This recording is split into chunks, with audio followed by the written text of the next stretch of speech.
Okay, I'd like to call our special meeting to order. Thank you, everyone, for joining us this morning. And at this time, I'd like to invite Supervisor De La Cruz to lead us in the Pledge of Allegiance. Ready, salute. I pledge allegiance to the flag of the United States of America and to the republic for which it stands, one nation under God, indivisible, with liberty and justice for all.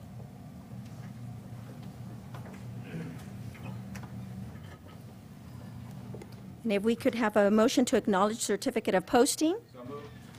Second. Okay, all those in favor? Aye. Opposed? Okay, motion carries.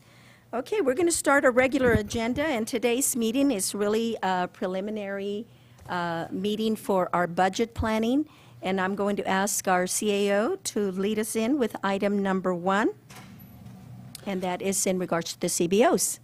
Thank you, Madam Chair.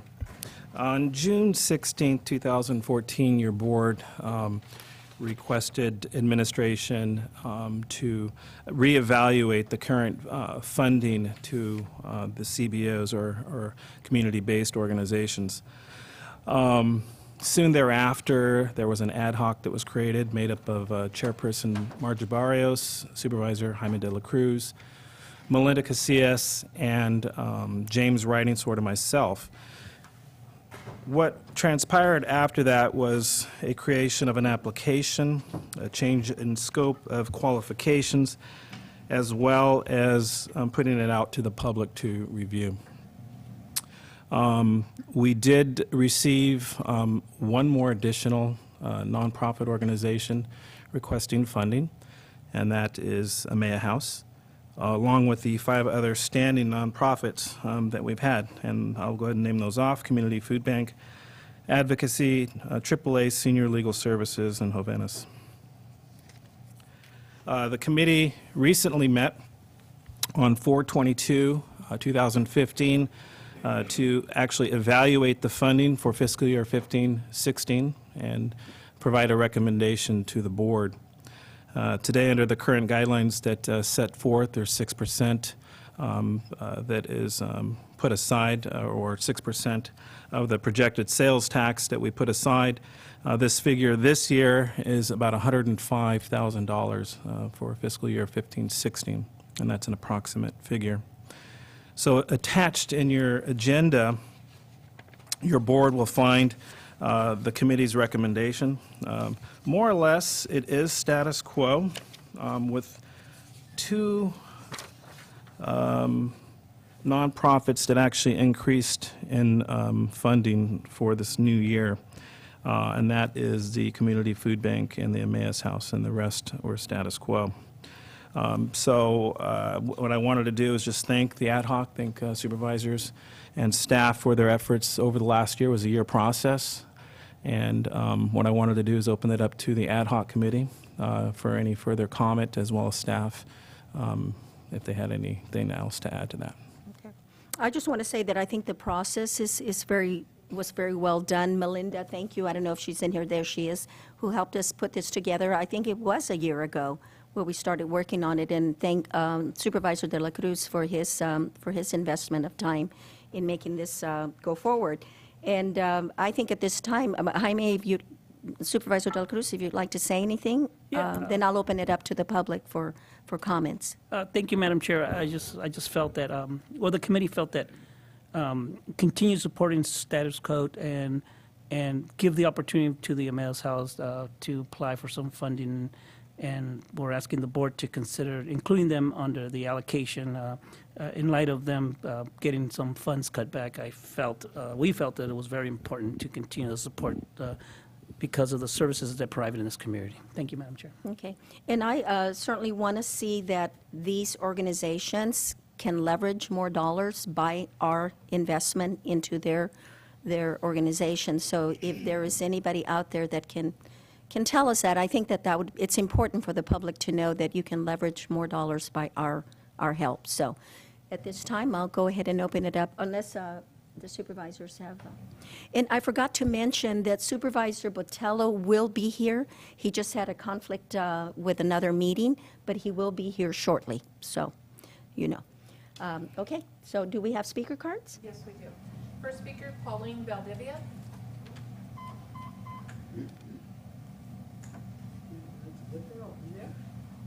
Take your time.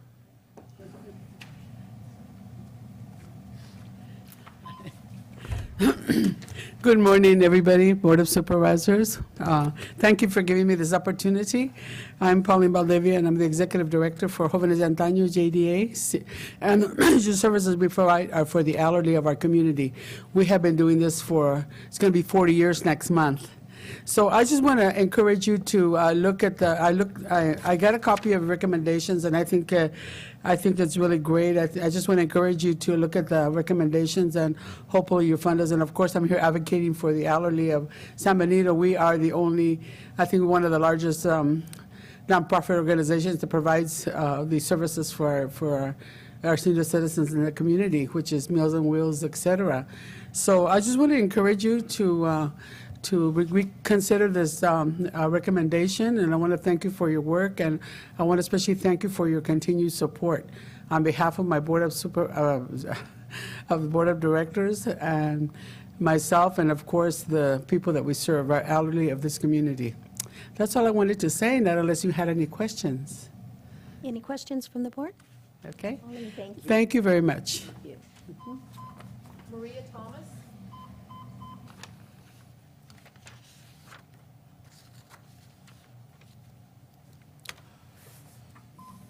Good morning. I wanted to introduce myself as the new leader of the Community Food Bank of San Benito County. I'm thrilled and honored to have this position, and I thank you for hearing me today.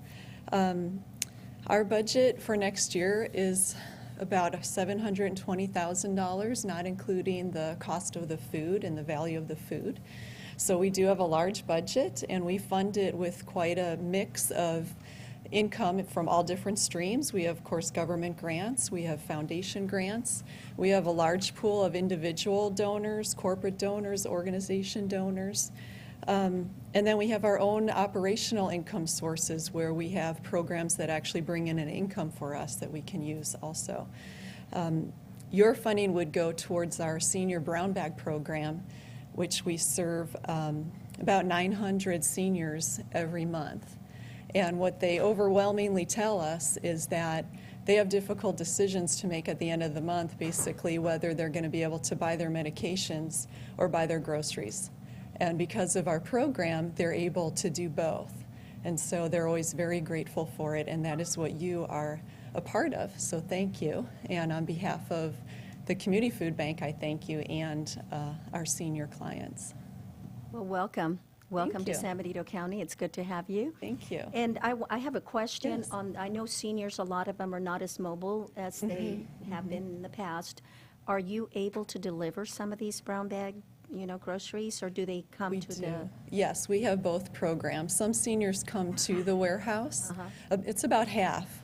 And then over 400 seniors, we go out into the community and deliver Wow. at many different sites. Yeah. Okay, well, good. Thank Yeah, you. Thank you. Any questions? Okay, well, Okay, again, thank you. welcome and thank you. Thank you. Barbara Early.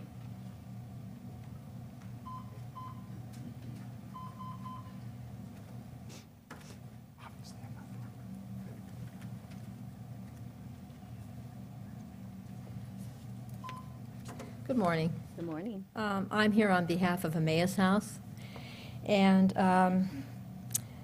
we want to thank you for your consideration for funding for Emmaus House. One of the reasons that we've applied for additional funding this year is because the county did not receive the CDBG funding for public services, and this represents a shortfall to our budget of about $80,000. Emmaus House is an essential needs organization to San Benito County. It's for abused women and children. It's a safe haven. Domestic violence receives as many calls to law enforcement as it does to gang activities. We house 150-plus clients annually and provide safety, planning, counseling, and resources to an additional 300 each year. In regards to the was raised about what are we doing to fund our organization. We have 2 fundraisers each year. We have the Food and Wine in October, and we just had our Walk a Mile in Her Shoes, which is a fun event. And I personally would like to thank Jaime de la Cruz for participating in that. It is a fundraiser, and it is a lot of fun. It is men walking in red high heels. So it's so everybody should come down and watch. Anyway, that's it. Thank you very much for listening to me this morning. Appreciate it. Thank you. Uh-huh. Thank you for all you do. Any questions or comments from the board? Okay. Okay, Thank you thanks. again. Clay Kemp.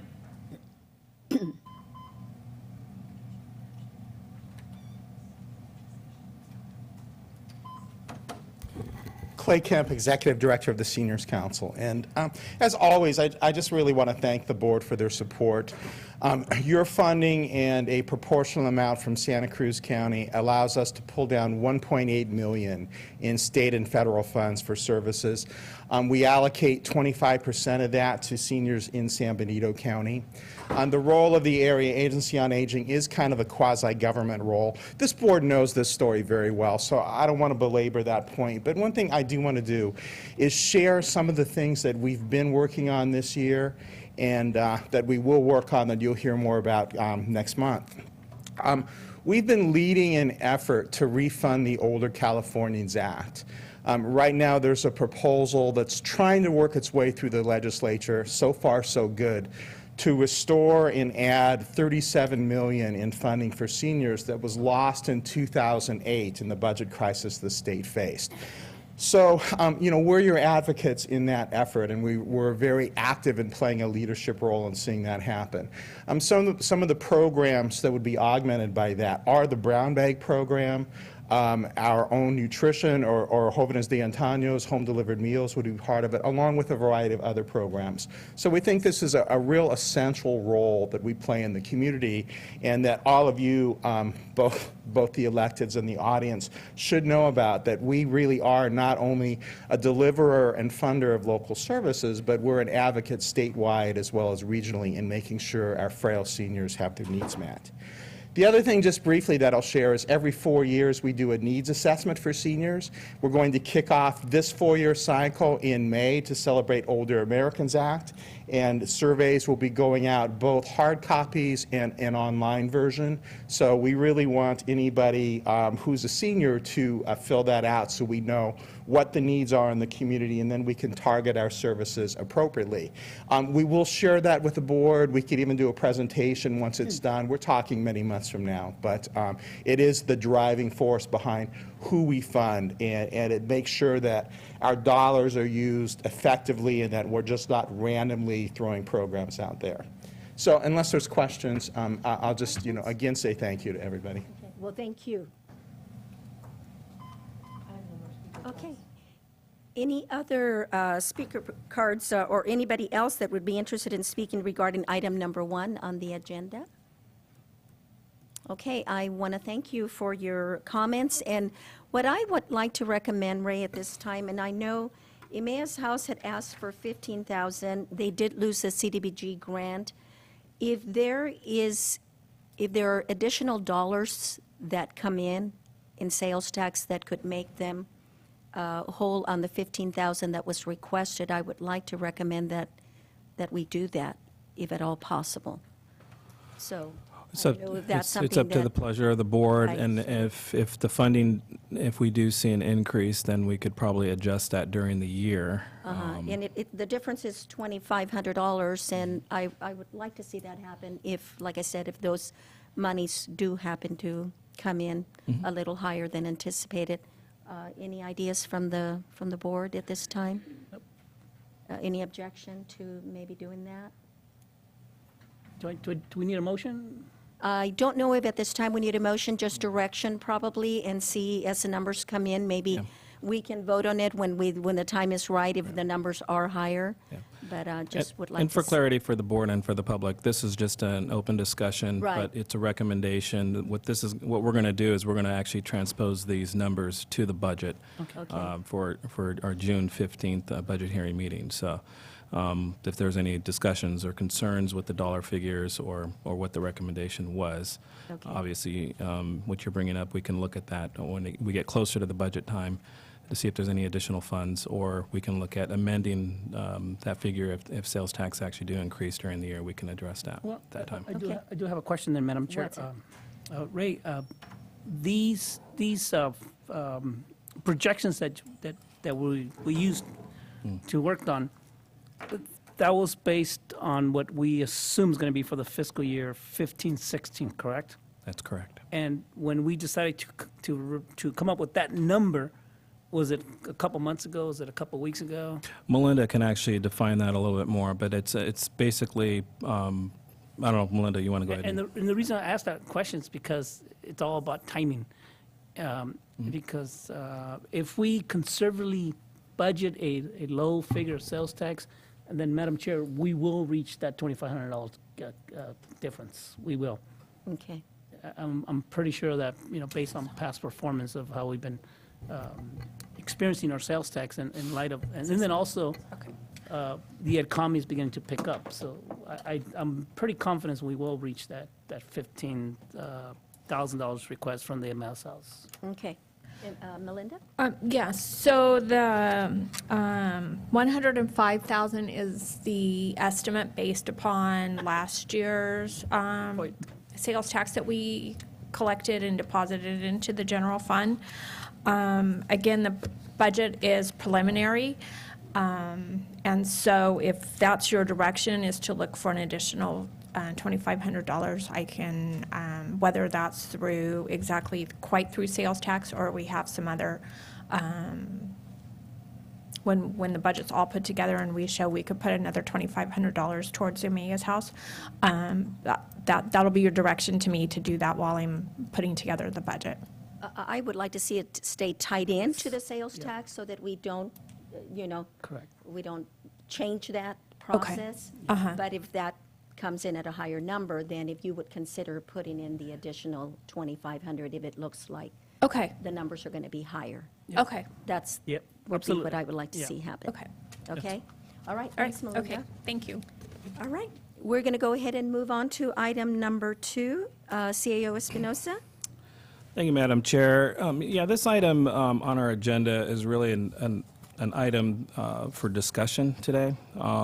We have, over the years, allocated about $50,000 back in 08-09 through 11-12 for economic development. Unfortunately, with the downturn in the economy, the Great Recession, in 12-13, the board had to remove any funding for economic development. So, with last year, we actually allocated approximately $25,000, and this year we're budgeting $25,000 for economic development. So what we wanted to do is just have an open discussion with the board prior to the actual budget hearings and the packaging of our budget, and we just wanted to get some feedback from the board, what they wanted to do with economic development, and also to have it open to the public as well to discuss Okay. that. So, Thank you, Ray. Any ideas or comments? I think what I'd like to do at this time, if it's okay with the rest of the board, is that we open it up for public comments, and I know that Julie's here from the Chamber of Commerce, and I forgot your name, I apologize. Jennifer? From Monterey, and others that we would welcome your ideas and what you're doing, and see if that is the direction that we want to go. So at this time, do we have speaker cards for this item? Julie Vieira.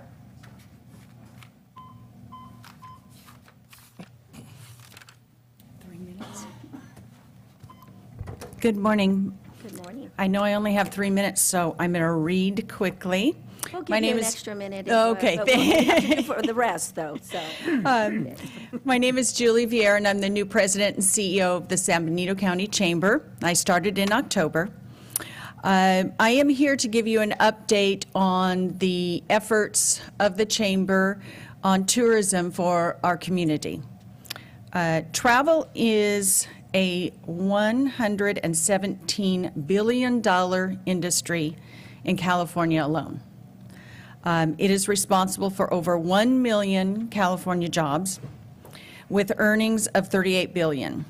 Travel spending in 2014 generated $4.3 billion in local tax revenues and $5.2 billion in state tax revenues.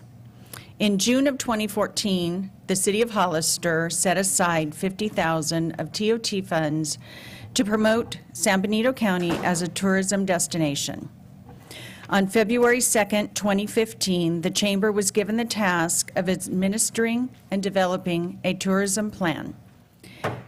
This is a short overview of what has been accomplished in the last 3 months. First, 3 promotional and press tours began on March 13th. Approximately 200 hours were spent visiting local destination spots within the county during the 3 promotional tours. 29 destinations were visited. 22 restaurants, bakeries, bars, etc., and chefs and owners were interviewed. 57 business owners interviewed. Those interviews will either be for print, radio spots, or both. The first article was published from these writers on 4/27, and I checked Facebook this morning, and over 700 people had visited and read that article as of 5 o'clock this morning. 4 of the wineries and tasting rooms were visited, with those owners being interviewed. Some of the wineries visited more than once by different writers. 14 radio interviews. Each interview will be available for those business owners and the Chamber to use on websites and however we feel fit. The advertising venues can be various. We can use them on the county websites, we can use them on the city websites, we can use them on the Chamber websites, and each individual interview can be used on their own personal business website. The Chamber has entered into a 1-year marketing package with Big Blend magazine, and I have their information in your packets that I provided. Oh, sorry, I'll read faster. You can go ahead, Julie. We'll give you another okay. couple minutes, so that this, but we'll give that opportunity to the Okay. others. The 2 writers for Big Blend have a combined 45 years of experience in travel, tourism, retail, hospitality, entertainment, marketing, and multimedia publishing and production. I have provided you, as I said, with the information. On April 3rd, Linda Kassam, a writer from the International Food, Wine, Travel Writers Association, was interviewed on the Big Blend radio show, a 50-minute interview about her visit and what she saw in San Benito County. On April 19th, the Big Blend radio show, which is a syndicated radio show, did a 3-hour show on San Benito County. Interviews included Pinnacles National Park staff, Trish and Greg Harvey of Joshua Inn Bread and Breakfast, Jamie Noon of Pietrasante Wines, Bruce Lewis and Chris Yoder of Ridgemark, Donette Carter of Bellato Park, Cherise Tyson of Johnny's, and myself. On June 3rd, other San Benito County interviews will be on their show, including Josh Jensen of Clara Wines. When Josh was asked who he would like to have a glass of wine with, you guys would be surprised at who he chose. He said he would like to have a glass of wine with Lady Gaga. So that's going to be in the interview that's on the radio about San Benito County. June and July issues of the Spirit of America magazine, featuring stories about the 407 national parks, and the Big Blend radio show and TV magazine will include several articles about San Benito County destinations with interactive interviews accompanying these articles. In March, the Chamber issued an RFP to several local marketing, communications, and web companies to develop a tourism website and other materials. Redbeard Communications was selected to complete this task, with a rollout date of June expected for the new Chamber and tourism websites. The Chamber has posted a part-time position to hire a tourism assistant. This will allow the tourism portion of the Chamber to expand over the next year. So this is a very short overview of the progress made for the local tourism, thanks to the Hollister City Council and their $50,000. It is my hope that the San Benito County Board of Supervisors will consider supporting the tourism in our county for the 2015-2016 budget. Are there any questions? Any questions of Julie? Go ahead, Supervisor Botello. Yeah, thank you. I'm sorry I stepped in kind of in the middle of your presentation, but in fact, I came from a meeting that actually had your chamber president, so we Chamber President. Chris Mann. Oh, Chamber President. I was going to say, wait a minute, he's my board chair. No. Go Yeah, ahead. so we had a little discussion about this, so I don't feel like I missed too much. And just glancing at your handout, and I see that, you know, the city of Hollister is contributing a little bit of money. I would feel a whole lot more comfortable, you know, taking that into consideration if there was a kind of a monetary breakdown as far as how that money is being spent, rather than is it just a check? Okay, and Sure. you're doing a great job. Big improvement. This is more than what we ever, I think, received when we were doing the EDC thing. And it's very clear as far as the goals and what we hope to Yeah. accomplish. That's fine. And I can get you a copy of the breakdown of that. There is a breakdown, a specific breakdown of what that 50,000. You have a site map there for the website, and it's going to be a tourism-only website. So, of course, a large chunk of that is going to the development of the website, which will be interactive, and we have a great deal of content that will be on that. But I can certainly get you a breakdown of where that 50,000 is going. Okay, yeah, because I think that's really important to this board. Sure. And that's not to say we're put in 50,000. I don't think. Our budget is 25, recommended budget at this time. Oh, okay, all right.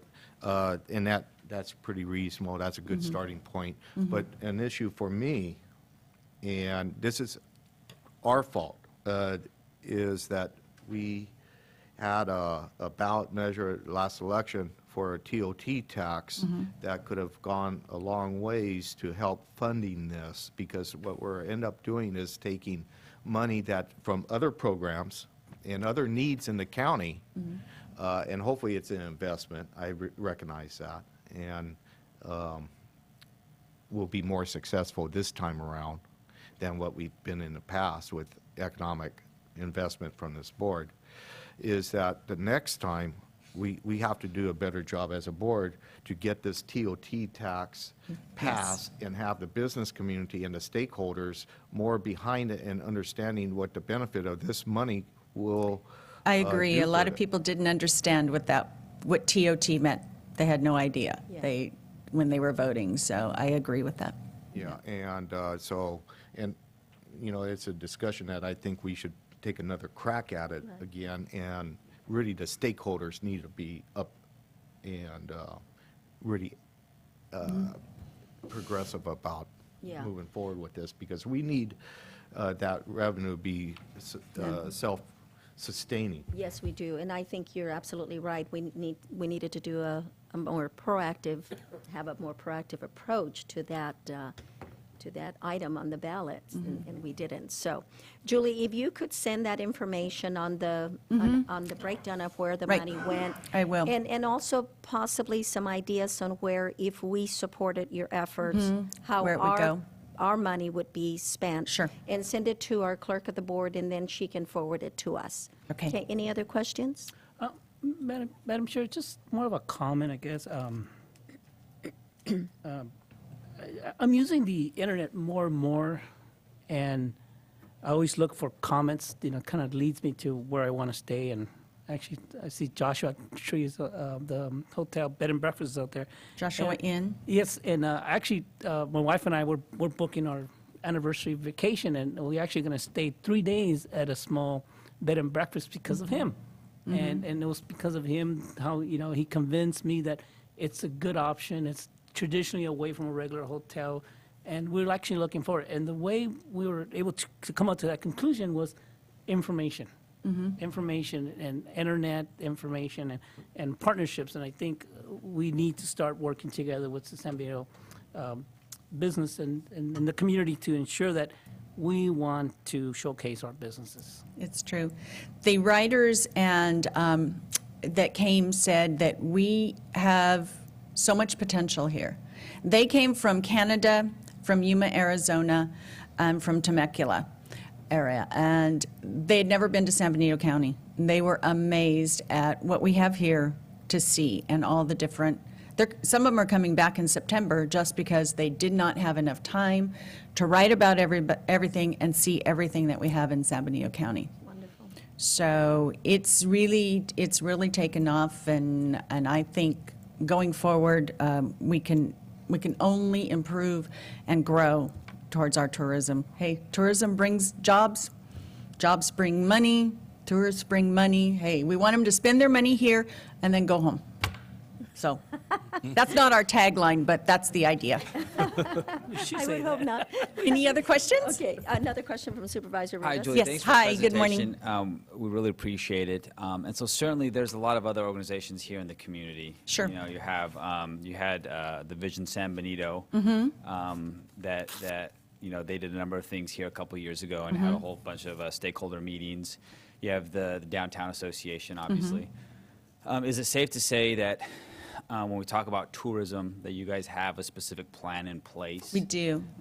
Okay. Yeah, Well, that's we really do. encouraging. You know, Yes. because in my opinion, I think when you look at economic, you know, the issues we are confronted with here, when you talk to local residents, everyone's all over the map as far as their solutions and how we can fix and turn around our economy. And obviously, you know, a lot of people do mention our tourism.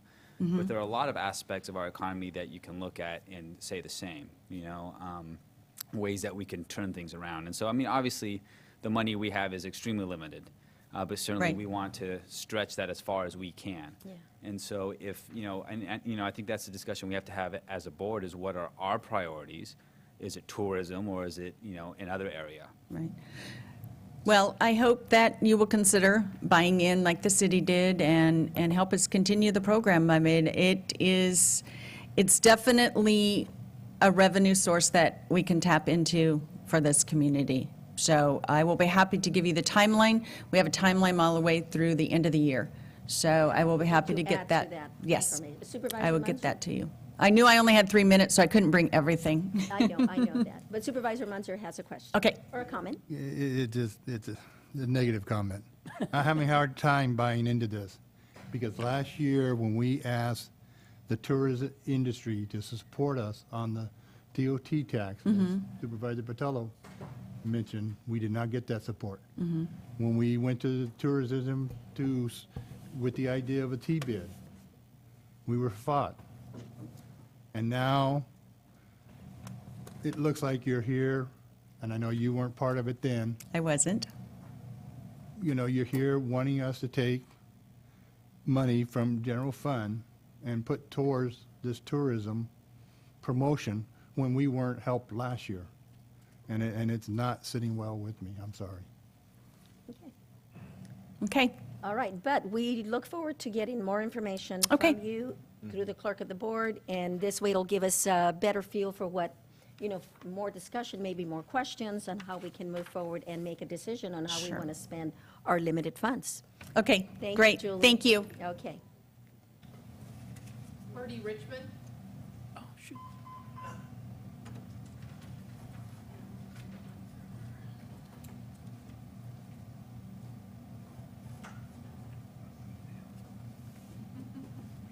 Good morning, Marty Richmond from Hollister. Morning. I agree with Supervisor Patello, one of the things he said, which is that economic development is an investment. It's not an expenditure. You hope to get back more than you put into it, whereas some things you just expend the money and you don't expect to get anything back, you just get the service. But economic development, and you know, with all due respect, $25,000 for a county this size, that's not much of an investment, okay? And there's plenty of money available. I could take the same attitude that one of your board members just took and say, I've been coming up here and telling you you need to put in your 1% sales tax in the unincorporated area of the county. I've been coming now for a year, and now it's been legal for 6 months or whatever, and you haven't done anything. And I could take the same attitude and say you're not supporting us because you're not doing that. According to my calculations, if the people who stood in front of you said were correct that you got 40% of the sales in the company in the unincorporated area of the county, that means you're passing on $2.5 million. You're passing on $2.5 million, and we've had the community-based organizations in here earlier saying, trying to beg up a little money because they didn't get their grants, and they're trying to find another $4,000 or $5,000 somewhere, and you passed $2.5 million. And you've passed $2.5 million from the highest economic layer in the county, the people who live in the county that make the most money. You pass that up, and you keep passing it up because it's politically unpopular. Meanwhile, the people who make the least money are paying that tax.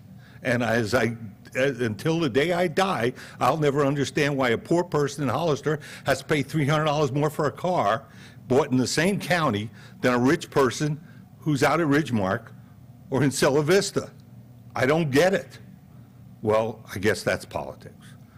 So if I took the same attitude that one of your board members just took and say, you don't support me, I won't support you, we'll just close the place down and leave, okay?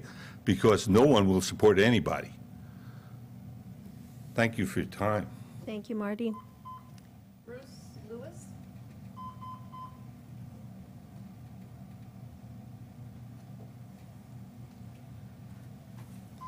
Hi, I'm Bruce from Ridgemark. Anthony, you stole a lot of my punch, so but I'll hit on some other things. I do want to respectfully disagree with the position of the hotels and lodging in that we did not support you. You've been collecting TOT tax for decades and you haven't put a dime back toward the tourism, which was acknowledged. And so there was a lack of trust of why not increase the tax when we haven't seen any benefit from the tax you've been collecting for years. So I think that is the reason where we're coming from. First of all, the main reason I'm here is I want to say thank you. Thank you for considering to give money. I'm not here to slam what's happened in the past. I'm very excited. I completely agree with you in that I'm a real results-oriented person. I think that we sit here and scream at you to hold you accountable for every dime you spend. I think that the money you give to us, you should be doing the same treatment back to us. I think that rather than asking for a lump sum and then do what you want, no, tell me exactly how you're going to spend the money that we're giving you. I want a time frame. I want results-oriented target so that you know that when you're giving your money, what that's going to have, because if there's no specific goals in mind or a budget for that, then all of a sudden, one party is going to say, geez, I thought you were going to spend it in this direction, and you spend it in that direction. So what I'm saying is thank you so much, but please take the effort to hold us as accountable as we hold you accountable, and that every organization asking for money needs to be accountable prior to receiving that money as to how they're going to spend it, so that everything's right there on the table, everybody knows what's going on. To develop a budget after you get your money, that's a profit and loss report. That's not a business plan. And so I'm asking in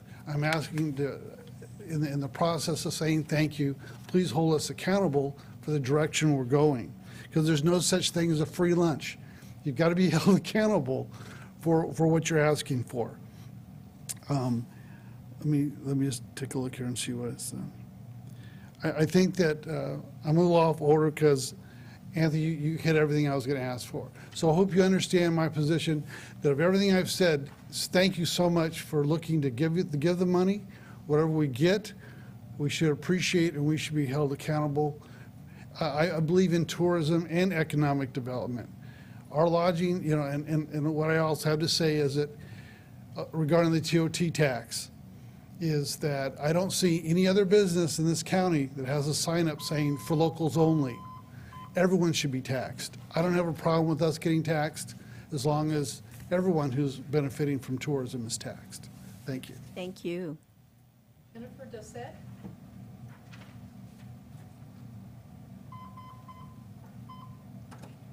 Good morning. Thank you for hearing my comments today.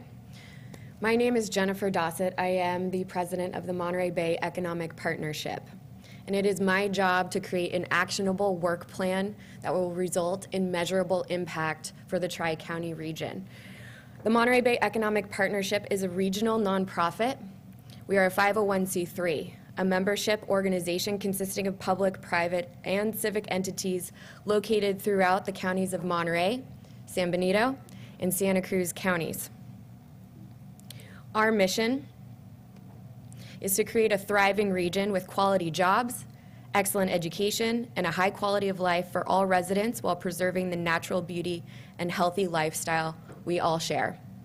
My 14 board members have come together to support our organization because we all realize that we are stronger together. As you have mentioned, we all have limited funding in our various counties to support economic development.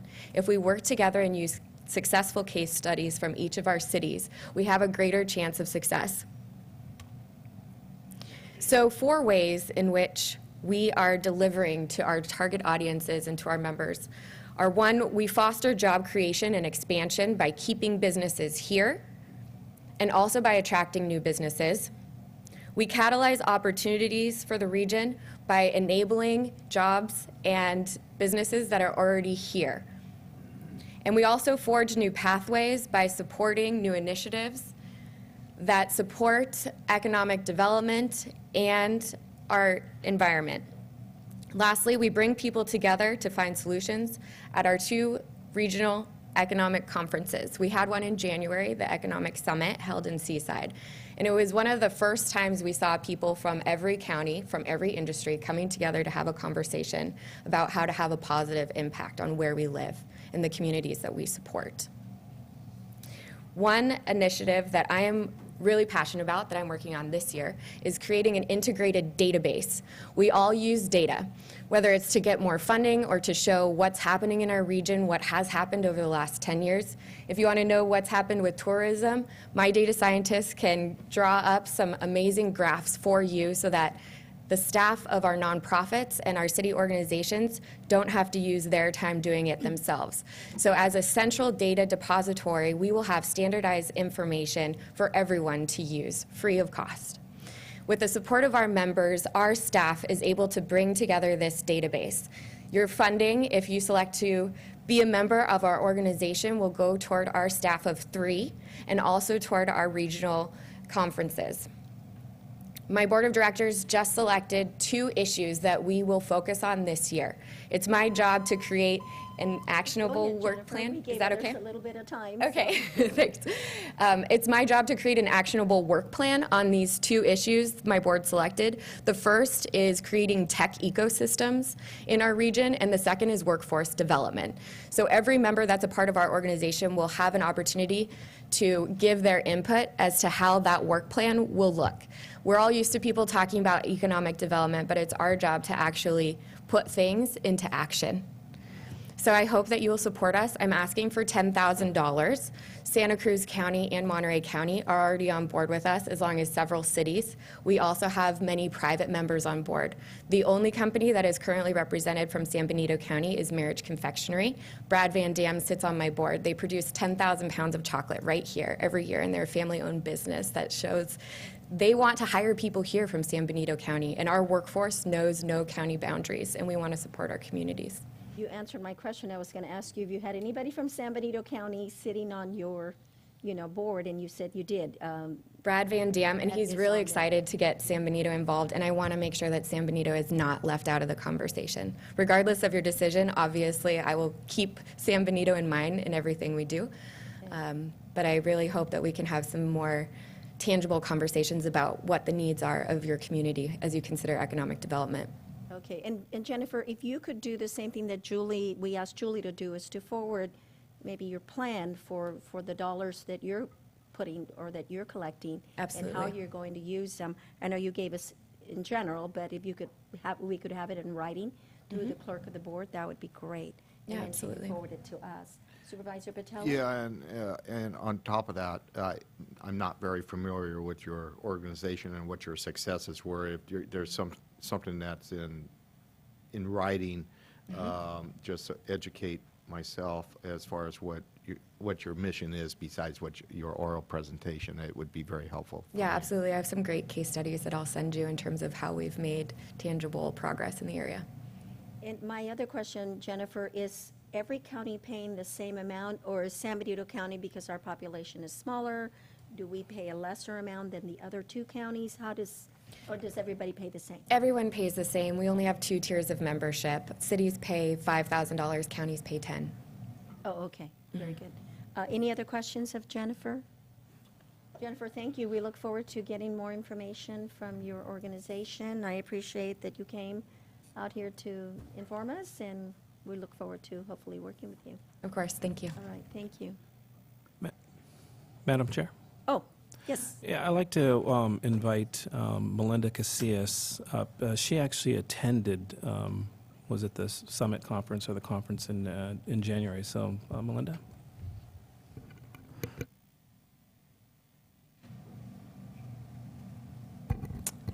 Thank you. Yes, I attended the conference in January. It was at the Embassy Suites in Seaside, and the room was just packed. They kept adding tables and chairs for people. It was a phenomenal conference. I was really, really impressed with the speakers that they had and the topics that they provided. There was anything from technology to economic development, and Brad Van Dam from Marriage Confectioners was there, and he graciously brought a whole lot of candy for us to sample. Anyways, I just wanted to say that the conference was really, really informative, very well put together. I really enjoyed my time there. I really enjoyed the conference. The one thing that I did notice is that there was an absence of, other than Brad Van Dam being there, there was an absence of San Benito County's presence. Even with the attendees there, I only ran into 1 or 2 people that I knew of from Hollister. There could have been some more. But it would be nice to see that in that Tri-County area that Hollister and San Benito County was represented also. Anyways, I just wanted to tell you that I thoroughly enjoyed that conference, and I thought it was very, very informative. Thanks, Melinda. I appreciate that. And Jennifer, I do have another question, if you could come up to the podium. How long has your organization been in business? I mean, I'm assuming that this is a relatively new.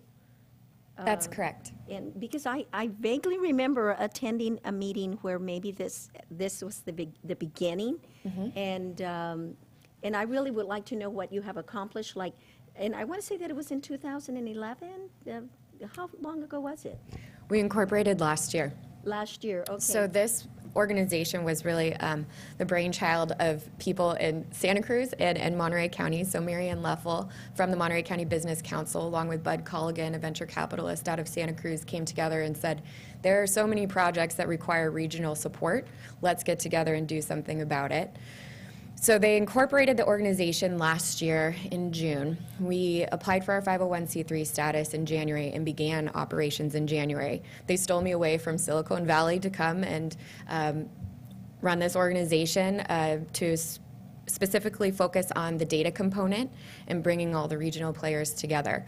So what we have right now are success stories from what our board members have done, because those case studies are what our board members want to replicate in this organization. So for example, Bud Colligan, he created the Opportunity Fund in Santa Cruz, and this is an organization that gives microloans to Main Street businesses throughout the region. We also have Santa Cruz Works, which he started as well, and the whole point of that organization is to create a platform for tech companies to find skilled laborers I mean, matching the workforce with available jobs is something that's important in every industry.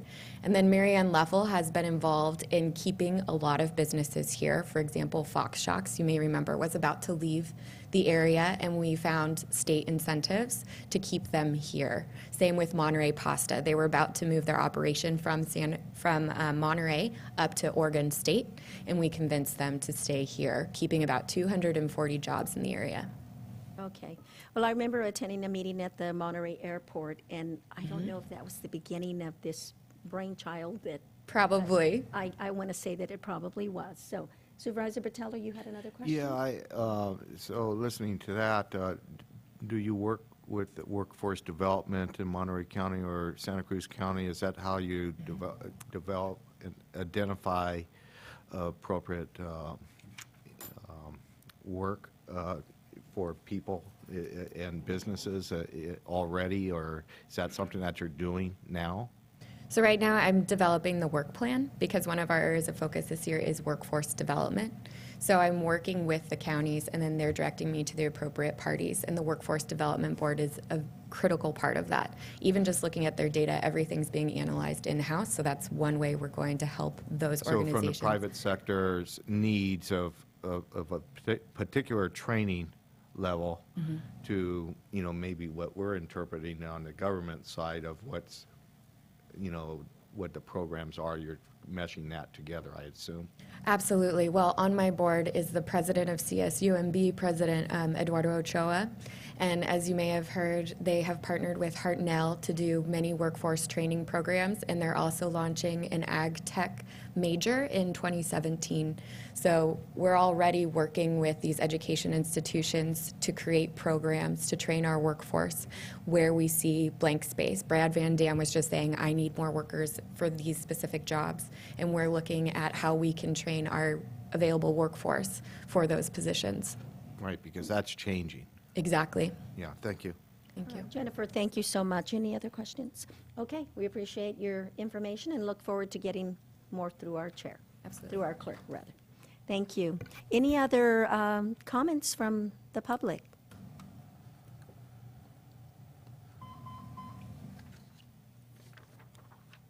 Good morning, Madam Chair, Good morning. Supervisor, staff.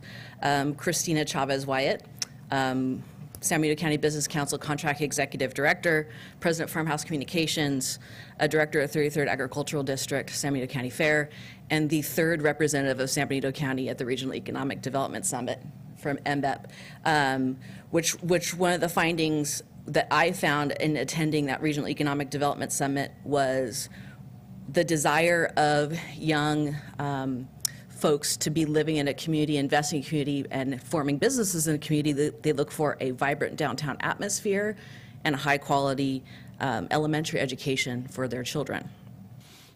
I'd like to launch into a little bit of more of a big picture, and I'm glad I'm speaking last because I'd like to build on a lot of what all the other speakers spoke to. I think it's important now that we most effectively evaluate the opportunity to invest and leverage existing resources that are already constrained, as Supervisor Munzer referred, and frankly currently don't exist. The county faces a situation where opportunities exceed the available resources to invest, so a thoughtful, proactive strategy is even more critical now more than ever. Through collaboration to sustain and strengthen long-term economic well-being of the county by promoting sustainability and diversification. According to the English proverb, necessity is the mother of invention. Moving forward, I see that we have an opportunity to evaluate existing information, data, resources, and infrastructure, work that is already being conducted here and funded by other resources, and developing a plan with objective, measurable, identified subjective performance criteria for any investment. We should glean the most applicable elements from the recent economic development assessments and plans, and conducting an asset inventory and opportunity identification process inclusive of our 2035 general plan, your workforce investment board, the Community Foundation for San Benito County's community visioning process, as Supervisor Rivas referred to, and the San Benito County Community Dashboard that the foundation is also hosting on Benito Link, past city and county reports on service and sales performance and leakage analyses.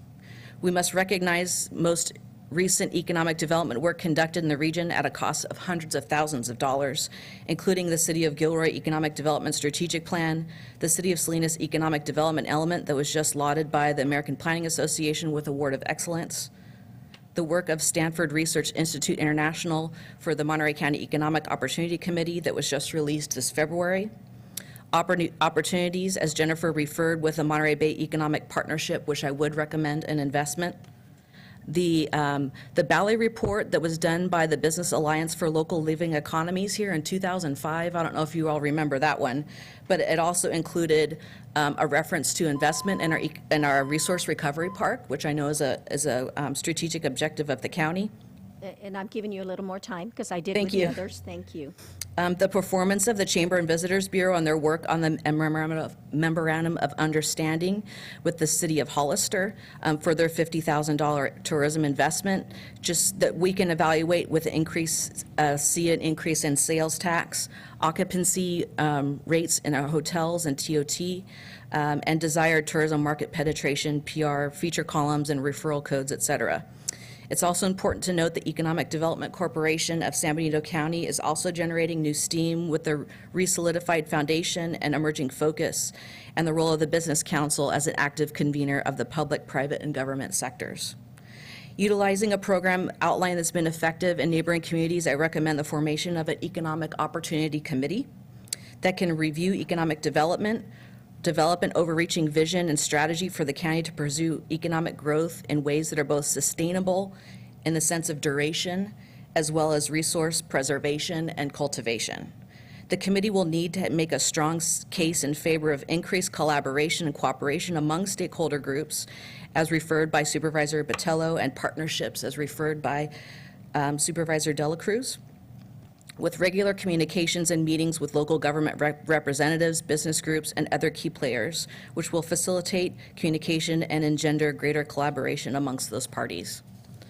Representatives of the committee may include at least 2 members of the Board of Supervisors, a representative of the EDC, Chamber, Business Council, HDA, Americans Job Center, which is your former One-Stop Career Center, and include the following sectors: tourism, which is inclusive of marketing, hospitality, events, recreation, and wineries; research and development; agriculture in the form of Farm Bureau and/or the Grower Shipper Association; healthcare; higher education; small business; labor; land use planning; finance. And I'd also recommend the Communities Organized for Relational Power and Action, COPA, LULAC, and also affordable housing, and having CHISPA be a member of that committee. As dictated in your 2035 General Plan Policy ED 1.1, the committee should develop and bring forth to the supervisors for adoption an economic development strategy which shall be used as an operational guide to implement the economic development goals, policies, and programs of the general plan, as well as fulfilling federal economic development administration requirements for a comprehensive economic development strategy to receive grant funding, to best ensure return on your investment, our investment, back to our county. If investment is to be made by the county for economic development for this committee and a collaborative work plan execution, including the general plan economic development implementation programs listed A through I in the general plan economic development element, it may be done by hiring an economic development coordinator, which is identified in item 2 of your economic development element plan, and or structuring a request for qualifications of organizations and or consultants, followed by a directed request for proposal, including a plan of how the investment will be leveraged for additional funding, such as grants and public sector match, private sector match, sponsorship, and or membership investments. And I think that allocating $15,000 to this opportunity and also adding the $10,000 for the economic partnership would be a really nice package. Thank you very much. If you could, Christina, send your ideas to our clerk so she can pass them on to us. I mean, that's a lot to take in. Right now I'm thinking, whoa, how do we do this? I mean, all of us are spread so thin, and I'm thinking, but anything's possible if done and planned right. And Christina and I spent a little bit of time on the phone last night talking about other matters, but we talked a little bit about economic development and thinking of how, we need to have a vision. And I agree that we want to spend money, but we want to have a vision for that money. We want to strategize, and those were ideas that came from her, and I think, that's the way to do it. Yeah. You don't just throw money into something and without knowing what you want back for that money. So I think it'll take good planning and a lot of effort on our part. And a collaborative vision and a focused, organized, and approved work plan by having all the stakeholders at the table is the way I see that we can have it happen, so we can also hold each other accountable. Yeah. Okay. Thank well, you. Thank you. I appreciate your comments. Any questions or comments from the board at this time? Okay. Thanks, Christina. Anybody else from the public on item number 2? Okay. CAO?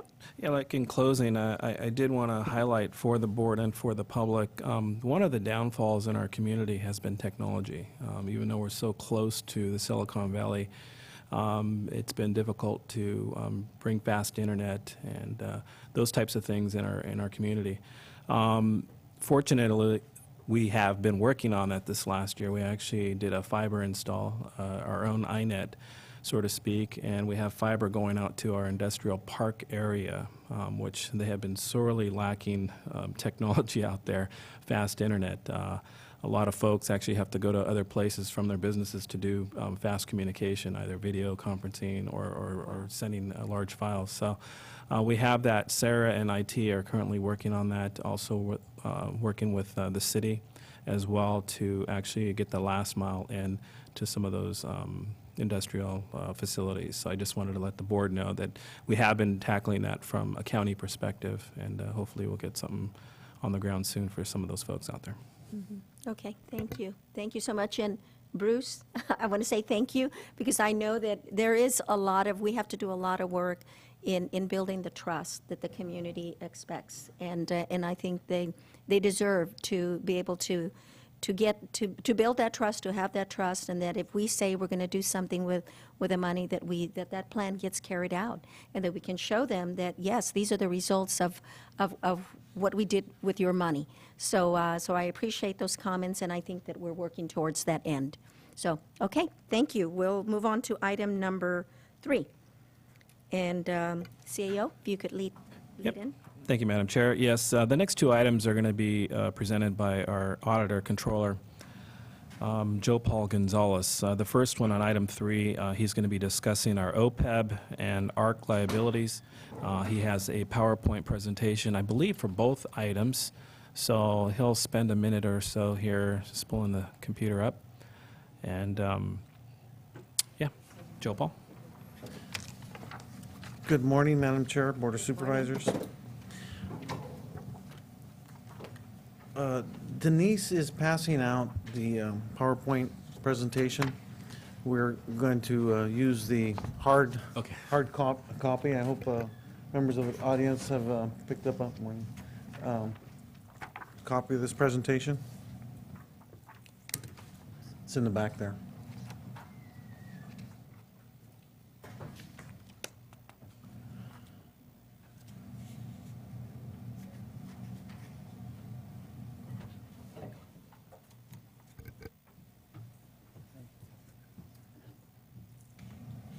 So, Joe Paul, the one that you're specifically going to be addressing is the actuarial valuation? Yes. Okay.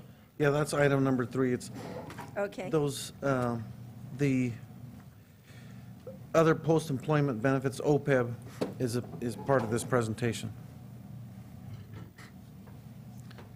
Okay.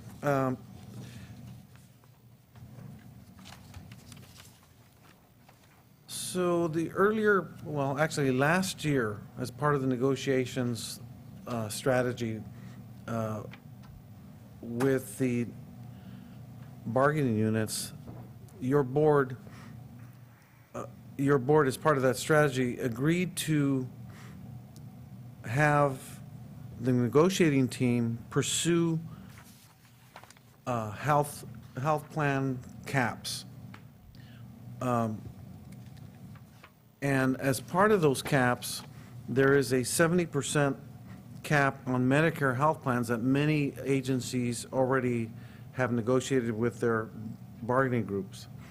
The county has also pursued these caps with bargaining groups, but has only just now initiated that process.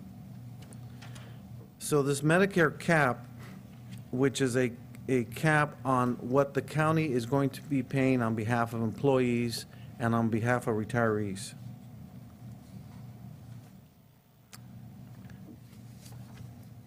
So on page 3, the employer health plan caps for retirees and employees hired prior to January 1st, 2010. Currently, the caps for active and retired are the same. Single employees and retirees the county pays on behalf of those employees and retirees. Wrong presentation. 1 second. Excuse me. The actuarial is the one that he's doing. Oh, I'm on the We're looking at the one that. It looks Oh, like- there's two presentations. The next one is the other teeter. presentation, and I was wondering, what the heck? I'm not reading this or understanding any of it. Okay, does everybody have this one? Okay, got it now. Jeez. Thank you. Okay, now that we're on the same page here. Literally. Yeah, typical government. Get a coffee. Okay. Page 3 of the presentation. So the county pays on behalf of employees and retirees, for single employees, $550, for two-party health plans, $1,050, and for family plans, $1,315. That's our current caps. On page 4, the rates that the county would be paying on behalf of employees and retirees for Medicare health plans, assuming successful negotiations with the county bargaining units. Now, as I mentioned, there's already been a couple of very small units that have been, this has been successfully negotiated with, and there still remains the larger units that this concession still needs to be negotiated. Madam Chair? Yes, go ahead, Supervisor Delacruz. I'm just a little confused. If you go back on page 3, this is what the county contributes for current health insurance for the actives, right? That's right. Okay. Because on the second one, you have Medicare, and for me, Medicare means the Social Security. That's totally different, right? Well, this is the Medicare supplement plan. Okay. Yeah. So, you know, when employees or retirees reach the age of 65, they're Okay. now eligible to be covered primarily by Medicare. Okay. So, and that's the discussion And, that we're having right now. yeah, and so what this 70% cap does is it really just says, hey, whatever the current plans are, where employees and retirees under age 65, what those caps are now, the 70% Medicare cap takes 70% of that cap and says, this is what the Medicare health plan supplement will be, you know, the county will pay to employees and retirees, Okay. that amount. That's why on page 3, you have the active at 550, and, you know, as I previously stated, those amounts. On page 5, those caps reduced to 385, 735. That relates to 70% of the overall under age 65 cap. Right, okay, we're on the, okay, so the 385 is 70% of 550, and the two-party is 735 is 70% of the two-party cap, and the same with the family. So, page 6, so what are the fiscal impacts of Medicare health plan caps? Now, obviously, on that page, you can't read that, the analysis there, but Nyhart, the actuarial consultants, produced on request from administration, produced a analysis of what the fiscal impact these caps would be having. And so I explained it further here as on the following pages. On page 7. The good news about Medicare health caps is that they will significantly lower our required annual contribution, the ARC payment.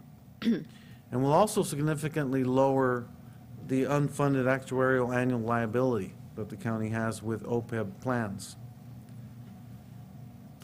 And as I mentioned previously, some bargaining units have already agreed to the 70% Medicare health plan caps.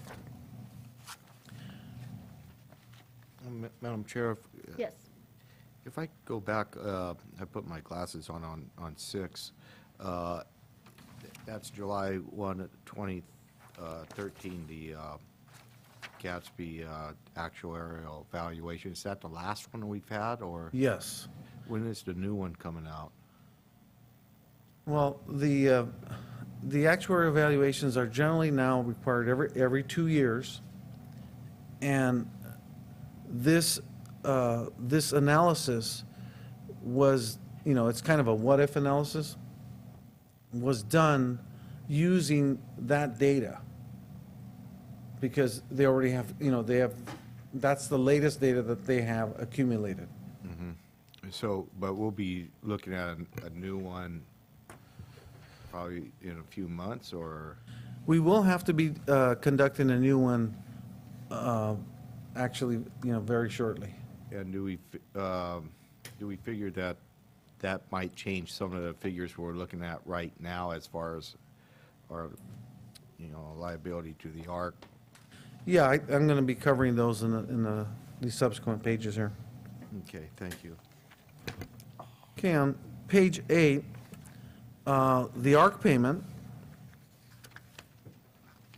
for fiscal year 14-15, without the Medicare caps, as you can see, the normal costs are $455,874. And normal costs, as you recall, is the cost of giving this benefit for employees who are currently employed as they earn this benefit in the current fiscal year. And the amortization of the unfunded actuarially accrued liability is $1,031,000. That's for those that's for this benefit of which the expenses have not been paid for. So in a sense, it's like a mortgage loan to pay for a benefit that's already been, that's already been given, but we haven't figured out we've created this, like this mortgage, and this is the amount that is due on that mortgage annually. So together, those two create the annual required contribution, the $1.8 million. And that's all based upon a estimated payroll of about $35 million. So OPEB is about 5.1% of payroll. So with Medicare caps on the right side of the page, shows how significantly different the costs for the ARC really are. You can see that the total ARC goes from $1.8 to $845,000. So it's a decrease of $942,000, almost $1 million, just by imposing a hard cap on the Medicare health plans. Again, it's still based on the same estimated payroll, but now it drops to less than half, which is only 2.4% of payroll. Madam Chair, if I may? Yes, please. And one thing to consider here is when you look at these figures, it's a combination of both the general fund and the subvented fund. So in essence, you can half that figure on the general fund side. So in previous years, we've had to pay quite a bit more, and this, with Medicare caps, going to be approximately 400 and change on the general fund side, which is significant reduction. Okay, on page 9, so how does this Medicare caps affect the unfunded actuarial accrued liability? Well, again, without caps, with actives, the UAAL is 12.5 million for actives and 17 million for retirees, for a total UAAL of $30 million. We have currently about 14 million in pre-funding. That's the assets. So the unfunded actuarially accrued liability is about $15.5 million. With Medicare caps, this significantly changes, what the unfunded liabilities are. For a total AAL of 21.5 million, so there's a huge change there between the 29 million and the 21 million. Again, subtracting the current assets of the pre-funded irrevocable trust of $14 million, the unfunded actuarially accrued liability, which was 15.5 million, now drops to 7.4 million. So it's a decrease of over $8 million. It's significant.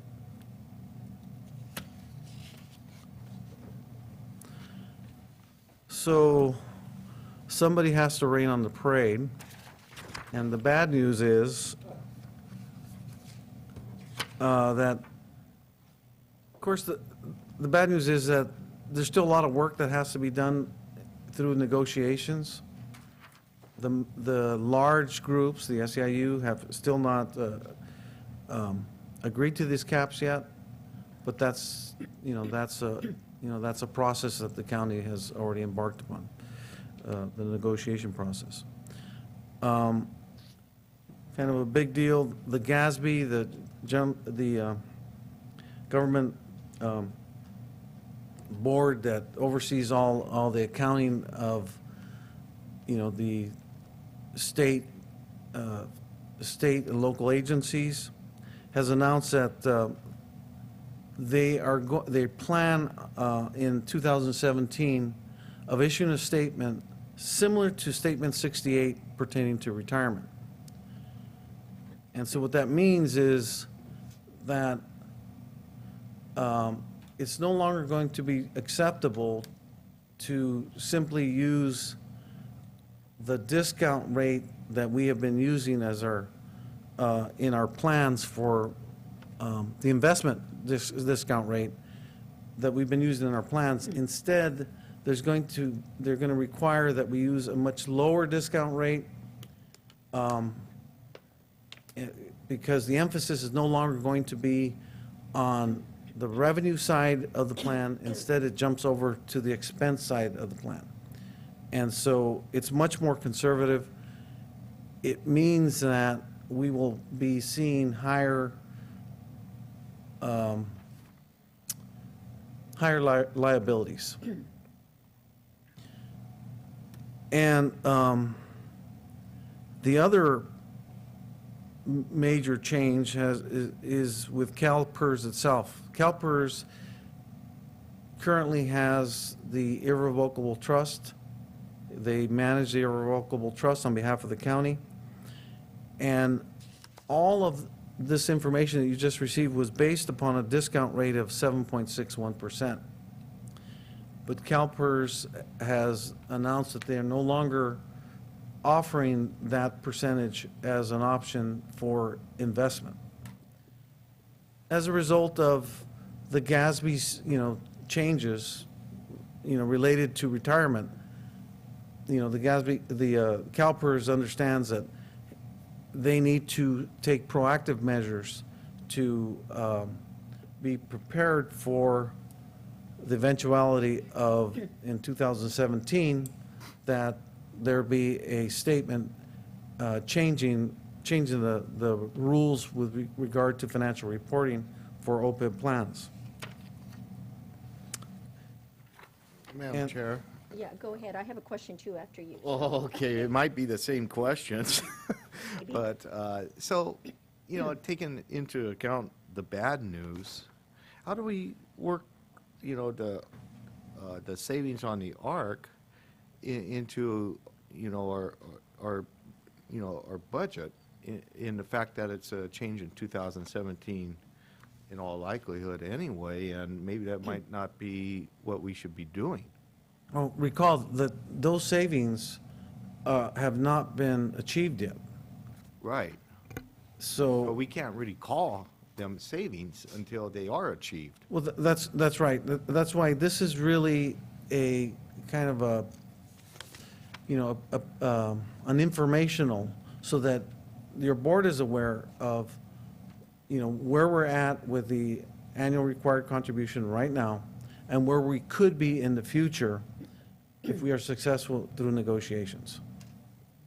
Yeah, and could be a likelihood of it not being what we think, or something, you know, would change at the state level, even with the, you know, discount rate being different as well.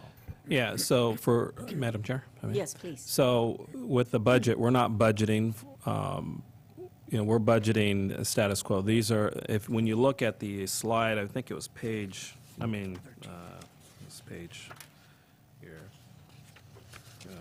page 9, it says with Medicare caps, and Joe Paul is correct, is there has been negotiations, we have achieved that, but we haven't achieved it for the entire organization yet. Okay. So we're not realizing those figures that Joe Paul had mentioned, that you need to use your glasses on that one page to actually look at those numbers. Those aren't realized, they're just estimates. And I want to thank Melinda Casillas for actually working on that. She actually went out and we're pulled an actuarial to see what if at 70%, at 65, what would those values be? And so that's what Joe Paul has presented to the board. Yeah, So. and I'm fine with that. I appreciate that information and that clarity that of where we're at, as long as you're formulating the budget going forward, it's not being used in this next budget cycle. That's right.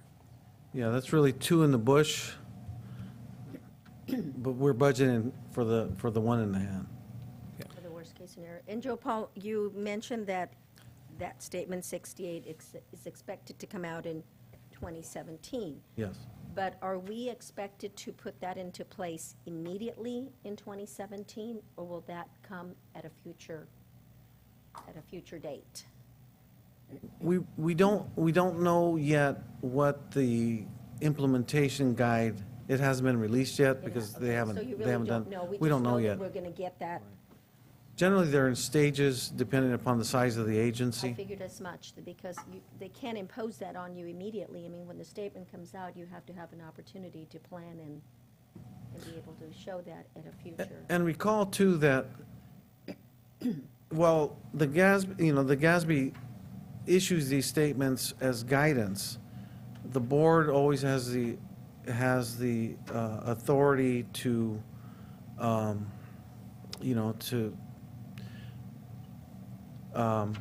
to implement in the way that we can, because what. Fits our county. Right, and so, oftentimes that means that in many agencies, we're kind of a rare bird as it relates to jurisdictions, in that we're actually pre-funding our OPEB obligations significantly. And so, we've been working very hard to ensure that we're meeting our internal debt, and that these, all of this, so that our financial condition is as best as we can, is as accurate as we can possibly make it, so that if we ever do issue debt, the underwriters, bond underwriters, will look at us and say, well, here's an agency that is debt-free and has met its obligations its internal obligations, OPEB, retirement, that's in conformance with the GASB. Yeah, and that's good planning, Joe Paul. I think this board has done an incredible job. It's hurt, but we know that future boards are going to thank us. I wish that this had been done prior to us, but it's never too late to plan correctly. And I think that's what we've done, and we've put future boards in a position where they're not going to be, we haven't kicked the can down the road, as Marty likes to say. It's like we made sure that we addressed it sooner than later. So, Madam Chair? yes. And I think Supervisor Botello asked a question. So we got two moving parts, two moving pieces here, the way I look at the art. One, on the GASB, sooner or later, we're going to have to implement some type of a lower discount rate, right? And the other one is the cap, the 70%. Hopefully, both of those are not going to be in this year's budget planning, right, Ray? They're not going to. No. I mean, we're budgeting status quo, Yeah. as Joe Paul had mentioned. And then I guess, let's be honest and let's talk about the big union, and that's, SEIU. When does their contract comes up for discussion? Yeah, their contract comes up right after, or the beginning of the new fiscal year. Okay, the beginning of the new fiscal year. Yeah. So somehow, I'm willing to bet that the board's going to entertain the concept of discussing a cap or start discussing the GASB 68, in some small ripple effect, because you don't want to hit the 68 all of a sudden in 2017 or 2018, unless they're giving some exemptions to us. So I guess Joe's preparing us for what's going to happen, next year's budget process. This is, but also, as we get later, a couple pages down in the presentation, there will be an effect in the next fiscal year. Because CalPERS has changed its discount rate, Yeah. we now have to change our asset allocation model. Correct. And, well, let me get to that, and then I'll explain that Yeah, further. okay. What page are you going to be on now, Joe Paul? Right now, I'm on page 11. Okay, thank you.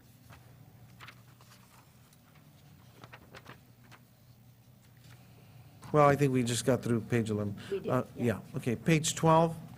So early implementation of lower discount rates for OPEB plans is, of course, always encouraged by the GASB. It's the most conservative thing to do. So the county has, in the last actuarial valuation, this is the page that comes out of page 13, it shows how at 7.61, there's our 1.8 million ARC payment. At 7.06, it's, almost $2 million. And at 6.39, it's 2 million, 2.15 million. You could see that lower discount rate means a higher ARC payment. And then, so on page 14, CalPERS says, well, we're not going to offer 7.61 anymore. The highest allocation strategy that we'll offer is strategy 1 at 7.28. And so that means that we have to have an updated actuarial valuation to reflect one of those three strategies, the rates on those strategies. Strategy 2 is 7.73, strategy 3, 6.12. So as you can see from the last page, the 6.39 on page 13 shows for 14-15, our ARC payment would actually be 2 million, 2.15 million. That's 6.39. So if you choose one of these other strategies, you get an idea of in which direction and to what sort of impact those rates, those discount rates will mean as far as what the ARC payment will be. And so, really haven't had much of an opportunity to discuss with your CAO and staff pertaining to, which is which funding strategy the county should embark on. One of the three strategies. And so, the only recommendation I could make is that at this next regular meeting, that the board adopt the lowest long-term expected rate of return allocation strategy that the county can afford, within its budget constraints and any other available resources that it might have. And so that pretty much is the end of my presentation, so if you have any questions related to that. Yeah, Supervisor Munzer has a question, and then Supervisor Botello. Yeah. We'll go around. And then, around yeah, this I way. also want to. Okay. Okay, I guess my question is, why does this need to be done at the next meeting? Because you're only giving us a week to get some background information. Can we do this on the 19th even? The CalPERS contact for the OPEB policy with Larry Chapin. And Larry is no longer with the county. And in a review of some of the emails, I found that this compliance, reporting compliance report and OPEB funding policy certification for CalPERS needs to be adopted by the board. And Is there a date by when it needs to be adopted by?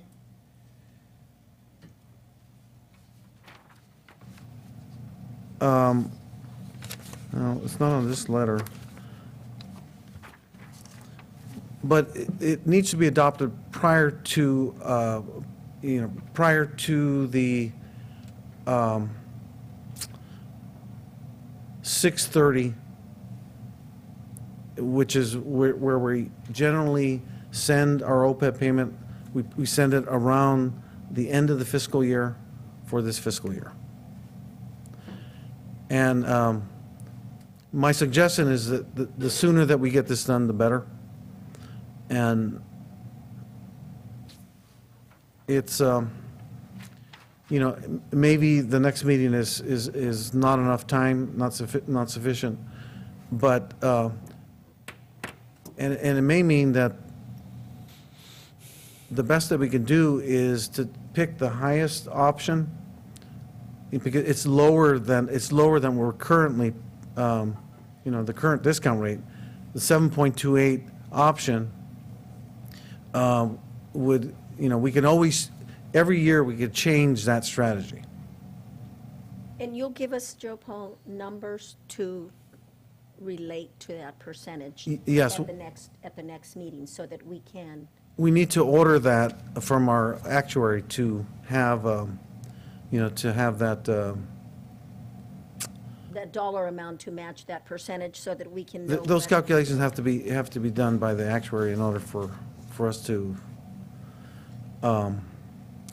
present to you. But and that has to also be turned into the CalPERS board. So actually, probably a couple-week turnaround is probably doable by our actuary, because they already have all the data. They just need to plug in a different discount rate.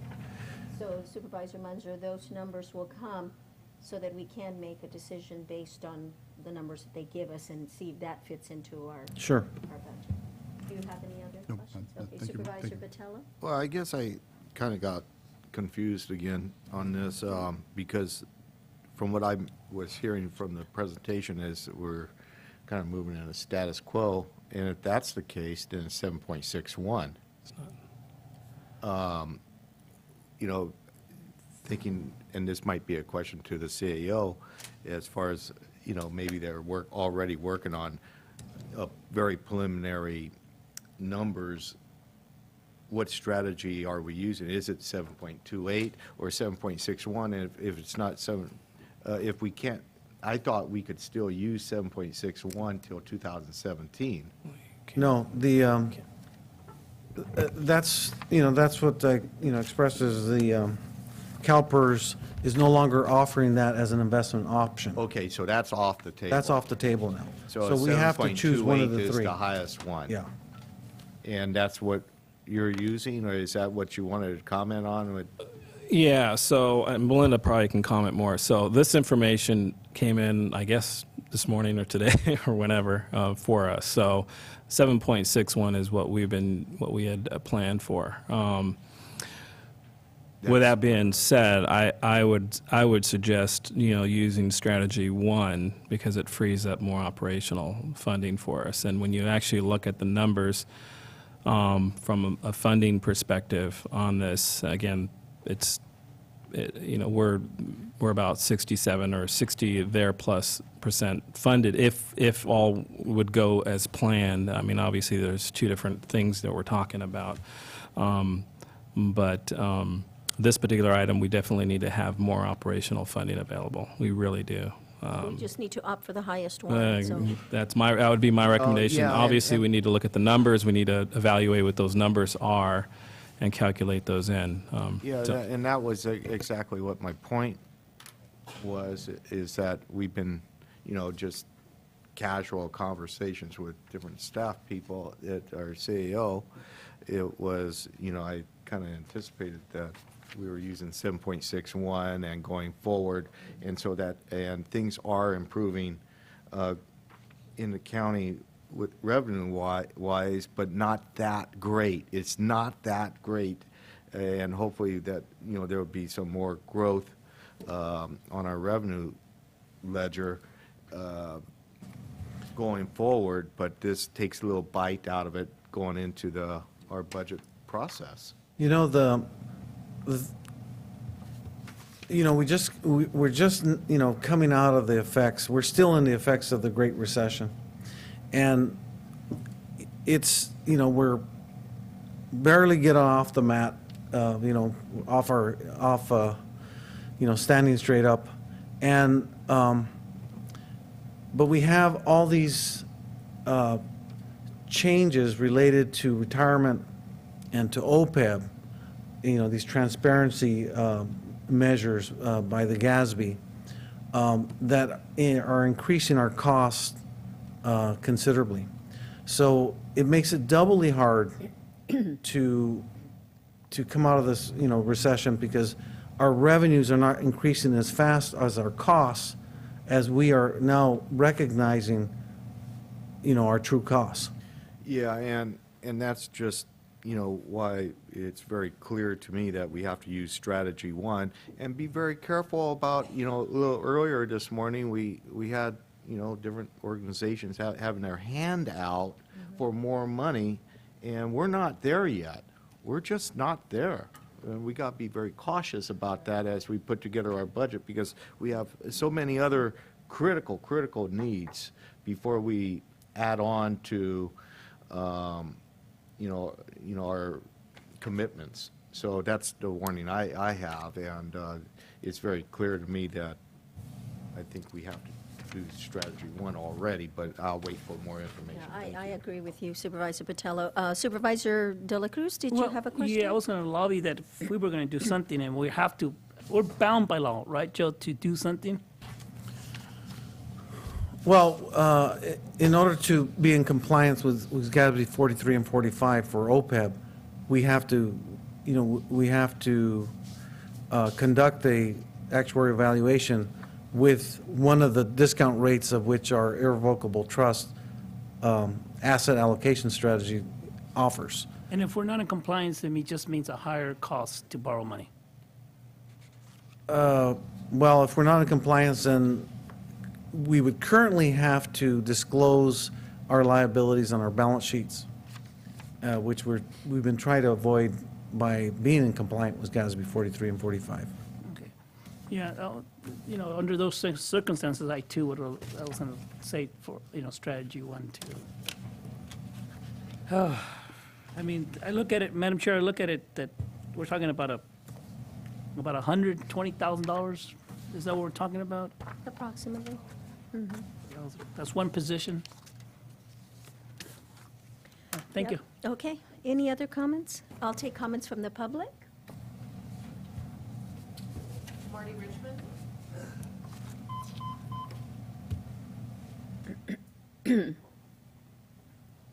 I have more questions than comments. Marty Richmond from Hollister. Since it's called a strategy, I'm a little confused. And maybe Joe Paul can answer this after I leave. I have a couple of questions. Is this changed the investment strategy at CalPERS? I mean, is it actually a strategy? Yes. Okay, that's what I want to know. So I assume since 7.28 gives you a better return, then it has to be a higher risk. There's no other way to do it. So if you go for a big return and you go for a big risk. I just want to point out that the one you select, whatever it is, makes a difference in the risk you take that you're not going to make that. And you should keep that in mind. There's more involved here than just what number you put on a piece of paper saying that's how much we owe. How much you owe is how much you owe. In actuality, this is about public information on how to gauge what you think it is. The actual number will come out depending on what your actual return is and what the actual cost is, and that will determine what you actually owe. I do want to congratulate you for handling this item and keep bringing it up and keeping it on the forefront. You deserve a lot of credit and for putting money in against this huge bill we have. But there's more involved in picking 7.28 than just saying we get a better number on the financial report. You do get a better number, but I want you to know you're actually taking that $14 million you have invested. I think is that what our fund is? Trust fund, 14, and you're taking more chances with that 14 million bucks because you're taking higher risk to try and get that higher return, and you may wind up in the long run in losing money. So that's what you have to. That's what you have to decide. I can only tell you what I would do if I was you. If I was you, I would pick the middle number, because I don't like going for the high risk number. It's just my personal one. Second thing is I would like just a clarification after I leave on how the supplemental is supplied. Are we actually buying the insurance through CalPERS or some subsidiary of CalPERS, or are we giving the retirees the money and saying you go out and buy the insurance wherever you can find it, which means if they already have supplemental somewhere else, they just pocket the money. So I'd appreciate that information. Thank you. The answer to that question is the county,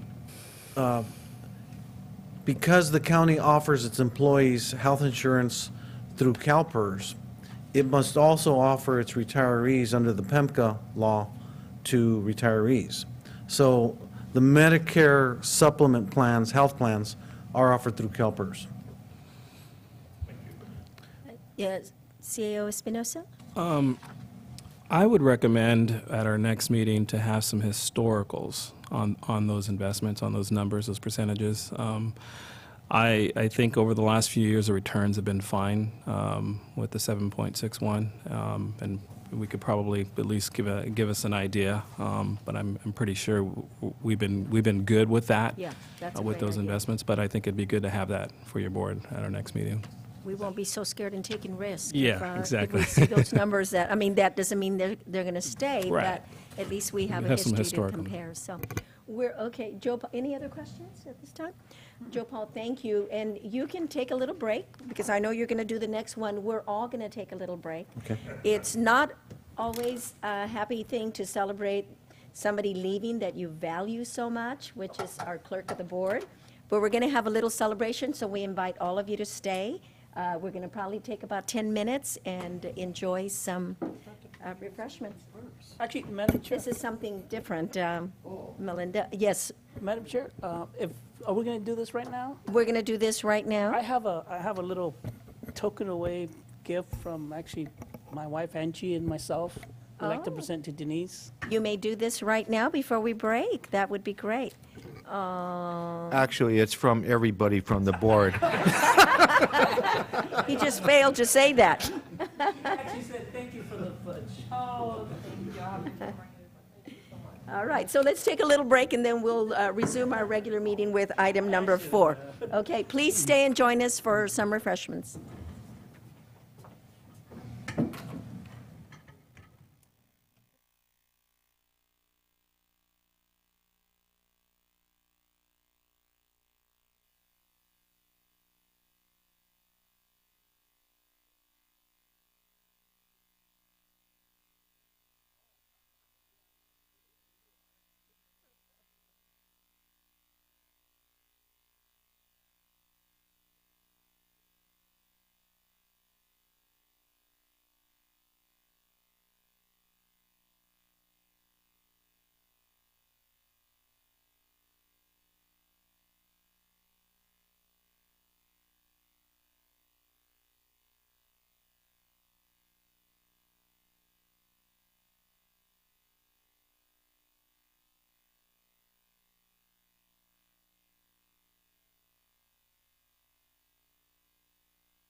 Okay,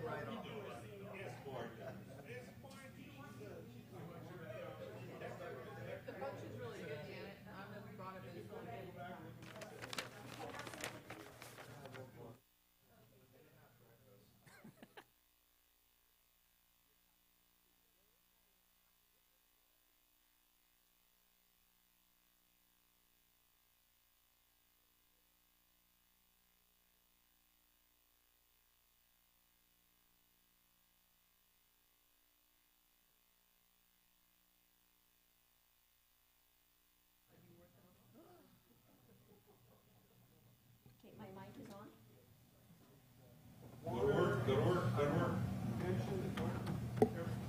Okay, we're going to go ahead and resume our meeting of our special meeting today with item number 4. And CAO Espinosa? Thank you, Madam Chair. Yes, item number 4 this morning will also be presented to us by Joe Paul Gonzalez, our county clerk, auditor, recorder. And this item is going to be with regards to our teeter fund or our tax loss revenue fund. So we have Joe Paul Gonzalez here. And we all have a handout that says Teeter Plan Fund in the front. So, thank you.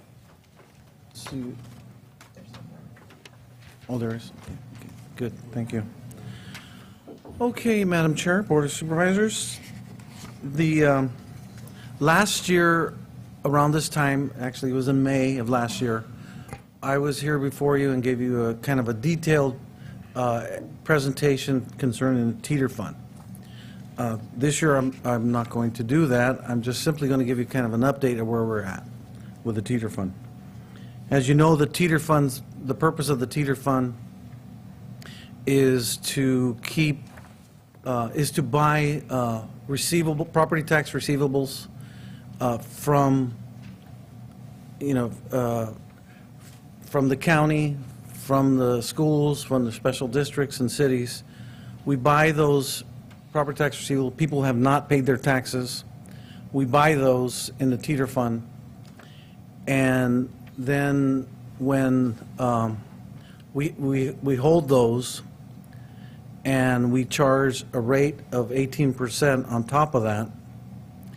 And so when homes are foreclosed upon, or when the property owner, was able to make the payment, the Teeter Fund is made whole, and we generate revenues for the county general fund. That's it in a thumbnail sketch there. So, as you could see from the page 2, things have drastically changed in property tax delinquencies. You could see that in 2008-9, the receivables were over $8 million. And the cash that we had generated was about $6 million, so we were short about, over $2 million there back in 2009. So we were running negative. But since that 2008 year, the receivables has steadily gone down. Actually, it was over $8 million and we're in delinquencies, and now it's around $3 million in delinquencies, which is running approximately what is normal as it relates to delinquencies. So the next page, next page 3.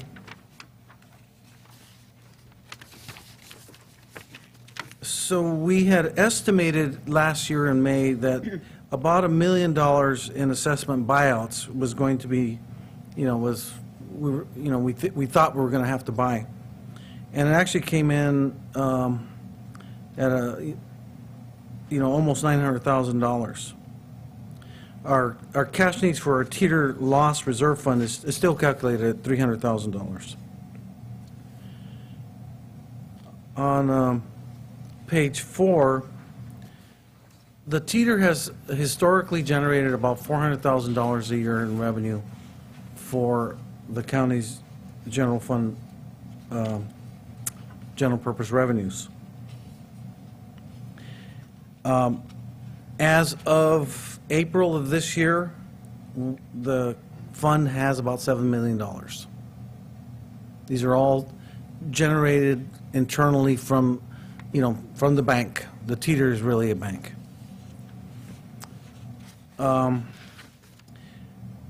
We calculated last year that the excess cash that could be used for, one-time purpose needs, about 4.9 million. I've updated that number to about 5 million. That can be used in this fiscal year, because we budgeted for it, and in next fiscal year. But, Joe Paul, let me just interrupt you for a minute. So that would mean then that we would still leave a balance in there always? Yes. To cover, just to make sure that we're not going into, can we go into deficit in this plan? Well, as it relates to deficits, we don't want to do that again, and one of the reasons why we're trying to keep our fiscal house in order is so that in the future, as things if things ever go bad again, hopefully they don't go as bad as they did this last Great Recession, but if they do, we'll be in a position to get tax revenue anticipation notes that we can borrow, basically one-year notes. They're relatively low interest, so we'll have to pay money, to borrow money, but we're earning 18%, and if we're paying 3 or 4%, Then it makes we're sense. still making money. All right, so we'll be able to weather that storm a little more, a little better. And that's a discussion I've had with David Leifer, the county's financial advisor, and he thinks that we'll be that we're in good enough shape that we could easily, be marketable for that purpose. Okay, very good. So page 5, I kind of show a breakdown of the $5 million that the teeter has in excess funds. In this fiscal year, Melinda Casillas, our budget analyst, has calculated that we're really only going to utilize 1.5 million for the general fund OPEB and for the general fund prior year catch-up of OPEB. And also in this year, we're going to bring over the $500,000 for vacation and sick accruals. A little bit later on, I'll explain that again. And as part of the budget, your board adopted $1.9 million of the teeter funding to be used for the Hall of Records capital improvement project. And which, if for next year, next fiscal year, for 15-16, administration is requesting that $900,000 be used of this $5 million for the OPEB buy-down for general fund and for vacation accruals, another $200,000. Madam Chair, Yes.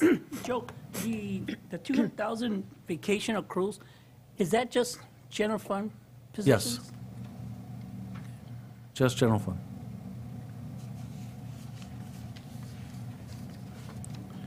Okay. Okay. Page 6. So, just kind of explain again what this vacation and sick accrual, what we're talking about is that in previous years, retirements and terminations meant that there was a large payouts for vacation and sick time that were kind of unplanned, and they were very disruptive to operating budgets. So oftentimes, department heads would have to come before you and request for a contingency transfer to be able to meet those, those payment needs. And your board directed me to come up with a solution to how do we deal with this in a more systematic manner? And that's why, we've implemented the new ERP system. We're still, we're halfway there, really. It'll be another year before we're fully implemented and, running smoothly. But as part of that process, we want to use a factor such that we know if you're earning, $1,000 in salary, there should be a factor there associated with the cost of vacation and sick accruals that's actuarially calculated. Now, Joe Paul, does that mean then that the departments, certainly you'll be able to know this by department. So will the departments have to, general fund departments have to budget themselves knowing these numbers? Or will we take it from the general fund and add it to those? We will, I imagine, at least for the general fund, that Melinda will be adding that factor as part of the salary and benefit schedule that she creates for each department. She'll probably be adding that in. And she'll be doing that for the rest of the non-general fund departments. But of course, the funding for that will be from their sources of funding for those departments. So if there's subvented funds, they would be increasing their budgets to include that factor. But if they're general fund departments, then do we use this 500,000 to assist them for? Right now, that 500,000 is only for the purpose of pre-funding, like a pre-funding OPEB. We're pre-funding the 2.83 million of vacation that we have identified in our CAFR for the 13-14 fiscal year, Yeah. is how much is out there in liability. Okay. So that's what's already exists, but this is for planning for future Yes, accrual? yes. Okay. Right. Madam Chair? Yes. Joe, I want to talk about non-general fund positions. We're just going to implement this year the process of the vacations, the sick time, right? To eliminate that harsh impact on a department budget, right? On the non-general fund positions, like, for example, Health and Human Services, where are they gonna get their money to budget that item? Because they can't get it from, the state of California's next year's budget. It has to come from some other fund account that they have, or some funds that they have that's already been allocated. Is that a correct statement or not? Well, they would be getting it out of their current year budgets. They would be, as they normally do. How about if an employee that has, say, 1,000 hours of sick time and vacation time that accumulated in the past, they can still charge it for the next year's budget? In non-general fund departments? That's how, traditionally we've operated, is that when the expense is actually paid out is when it's recognized. And even though it really belongs to 15 years of accrued benefit, it's, this is how we've done it traditionally, and that's how the subvented funds do it. It would do, okay. Okay. Yeah. Yes. And just going on with that,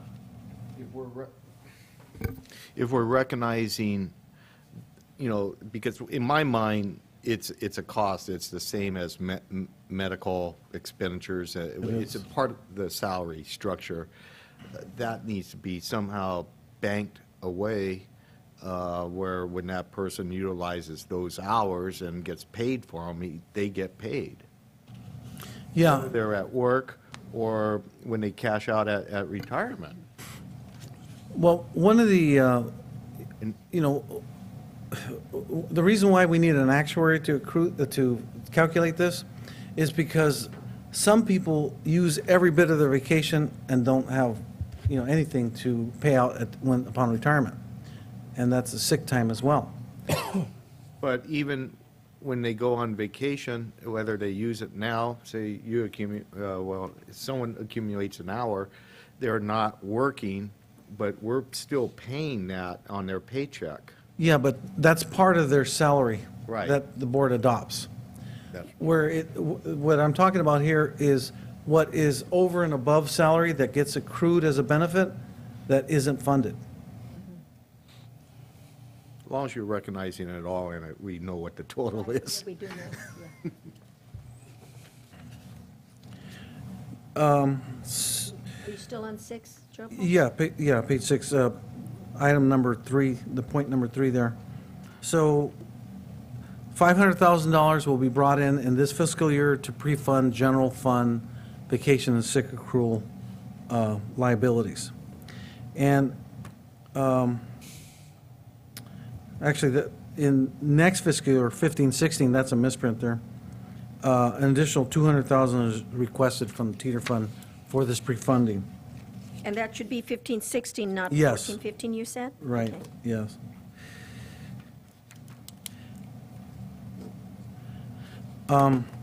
So as I mentioned, an actuarial study is needed to calculate a payroll factor to come up with an actuarially accrued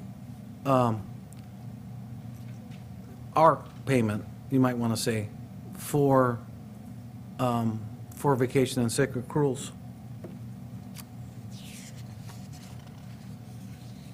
And by the way, the board has been successful in its efforts to reduce this liability, because in the 12-13 year, the vacation and sick time liability was over $3 million, $3.15 million, and so it's been reduced to 2.83 in the last CAFR. So, this is being dealt with by managing the benefit, by the board managing the benefit, and asking for this actuarial valuation is another one of those efforts to manage this benefit. Okay, page 7, recommendation for the teeter plan proceeds. So we want to always keep the cash balance for the teeter plan somewhere in the range of 1.5 to 2.5 million. That, seems to be a number that that range seems to be a reasonable range that, we think that we can work within, especially if the transfer that we make are later in the year instead of early in the year. That gives us more of a cushion as far as cash flow. We think we can manage that benefit. We can manage that that plan if we administer it in that fashion. So if we take the 5 million, that would leave us 1.6, so we're in the range then. It leaves a couple million. Oh, it does? Okay, because I thought we had 1.6. 6.6. And that would leave We us have almost 7 million right now. Oh, okay. Oh, you're right. It's almost 7 million. You're right. Okay, good. And so, there's 5 million to be, that the board has, discretion to use. And, we've talked about how the board's priorities are, to buy down the OPEB and the vacation accruals. And so traditionally, we have brought in $400,000 a year in teeter revenue. We think that we'll be able to sustain a higher annual revenue amount. We can pick up the revenue from 400 to 600,000 a year. We won't be probably building up much of a balance as far as in the teeter fund, but it will still be growing. But it will not grow you know, if we adopt this if the board adopts this as a kind of revenue target, then we won't be growing anything like we have in the past. We won't be accumulating huge cash reserves. So, but kind of what we've been trying to do is have a sustainable revenue source that is, kind of a long-term revenue source where it's, we know we're going to be able to meet that target. So we think that, bringing in $600,000 a year is something the teeter plan can do and can help towards meeting the, the obligations that the county has. Well, Madam Chair, and I think that would be great to have that 600,000 as, kind of count on revenue, but I still, from my opinion, feel it should be recognized as one-time monies and utilized on capital type of projects in the county. And when we do, if that money transfers over from the teeter fund to the general fund, we will recognize it as one-time funds. We won't plan on it every year as part of the general fund budget, right? Madam Chair, if I may? Uh-huh. On our next agenda item number 5, we're going to discuss budget policies. So what we've done is we've added this particular one on the budget policies for your board to approve. And one of the things that we could put inside that policy is directing it to CIPs or one-time money. So we could add that language in that policy. Okay. Well, one thing I will caution the board, though, that traditionally, there's been $400,000 that has always been used to balance the budget. So perhaps if the board's considering using it for a one-time purpose, that the increment between the 600,000 and 400,000, which is 200,000, could be used towards the CIP, reserves for one-time purposes. The difference is. Yeah, the difference, yeah. Yeah. Okay. That's fine. And that's pretty much the end of my presentation, if here to answer any other questions you may have. Yeah, Supervisor Yeah, Meyer? I guess, Joe, Paul, I just want clarification. So you're saying at this time, you feel the board can count on 600,000 every year coming in from the teeter fund, We think so. as opposed to 400,000? So it's not really one-time monies. If it comes in every year, it's not really one-time monies. Right. It is hopefully, it will be a consistent source of funding for the general fund. What the board does with this is, prioritizes it. It's up to your board, but we're looking at annually, this is our target. Yeah, and the 400,000, maybe, Ray, we've used this just to, not as one-time monies, but just to balance the budget. Operational cost, that's correct. Operation costs. Yep. Okay. So- 'Cause I would have a hard time, especially moving the whole 600,000 into So one that's why time. Joe Paul said the difference is the one And that that- we'll be recognizing as one-time money, anything in excess of what we have normally used for balancing the budget on a regular basis. Yeah. Okay. Yeah, so I was just going to reiterate, it's the wishes of the board what you want to do with that money. I mean, you can put it in a CIP, you can partially, you can put it in there, or the whole. But I can tell you from working with Melinda on the budget this year and probably in the next year, we really need to look at our operations and invest more money into that. We really need to put some more funding in there. Into the general fund, is General what you're fund. saying. Mhm. Madam Chair. Yes, sir. On Supervisor Munster's note, I concur with him because we're taking that, we've been constantly, been spoiled with it, let's just put it that way, that it now becomes an ordinary operating revenue coming in. If there is going to be a discussion of CIP, maybe anything above the 400,000 will go to CIP. Because you're saying you're very comfortable that 600,000 will come in. And I don't want to commit I think it's reasonable. 200,000. Excuse me? I think it's reasonable, yes. See, I don't want to commit a guaranteed 200,000 to the CIP, and then the general fund gets the hit. I prefer to do it the other way around. The funny thing about the teeter is that we actually make more revenue when times are bad, I was going to say that right now. Yeah, you're right. but we also have more cash needs in the teeter fund. And we borrow that money.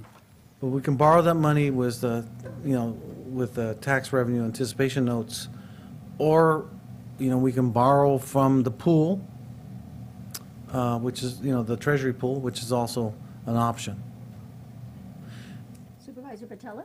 Yeah, it's just, I'm just trying to get the concept through my mind that should be considered operational type of funds, and the fact that, is that considered typical for other counties? And I kind of look at tax revenues being operational funds for day-to-day, government services. This is above and beyond. We're buying, obligations, I guess, or we're buying something. And is that 600,000 is completely penalties on delinquent taxes? Yes, it's penalties and interest.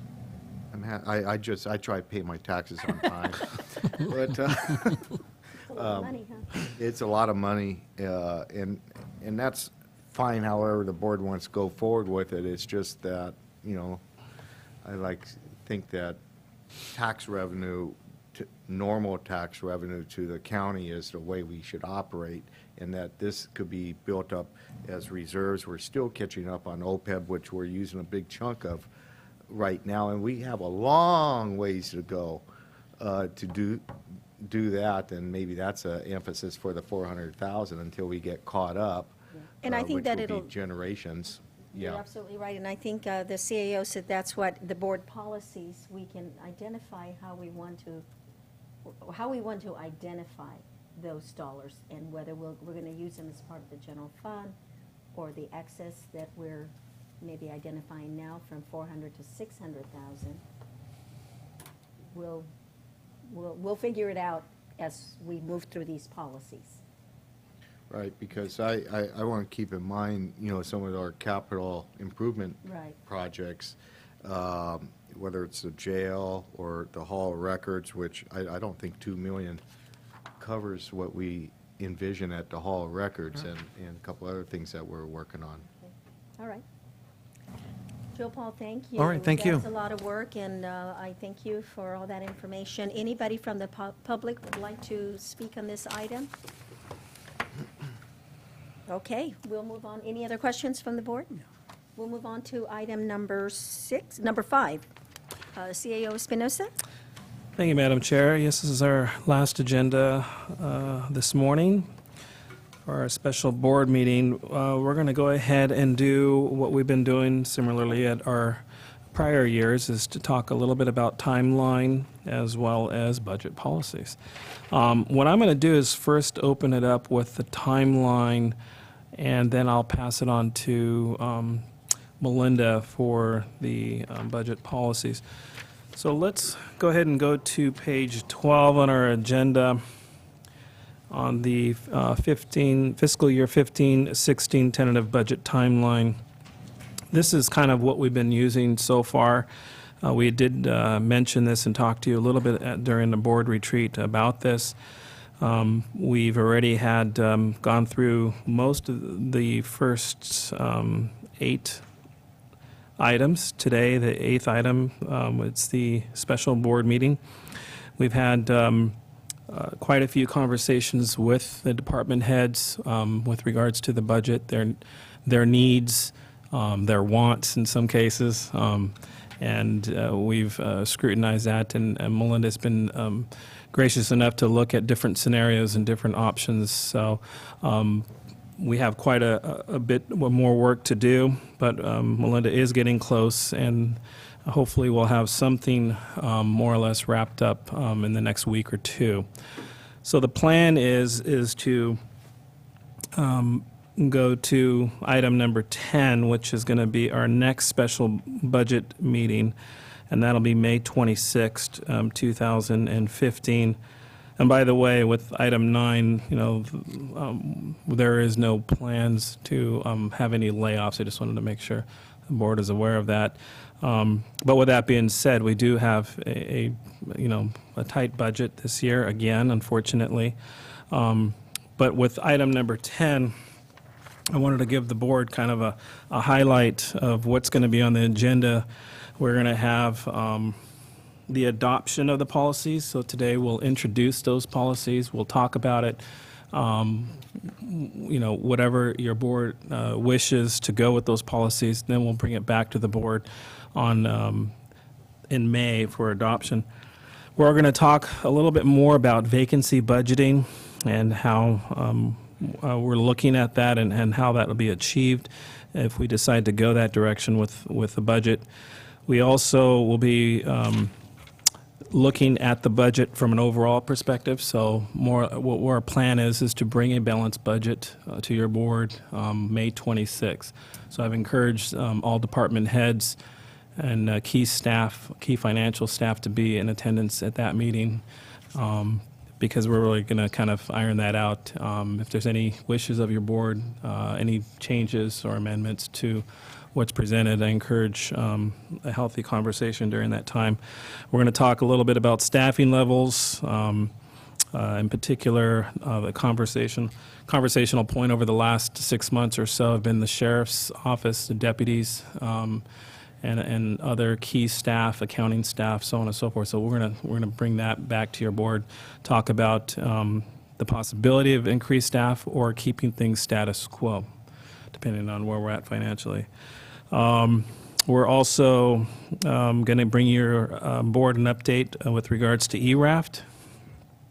We'll also be bringing to your board a budget look, or in essence, it's going to be a little bit different on how you've received the budget in prior years with regards to actual fund numbers. We have a new ERP system, so there's going to be some department head numbers and some PCN control numbers that may be a little different than what you're used to. So we're going to share those with you. Melinda will share those.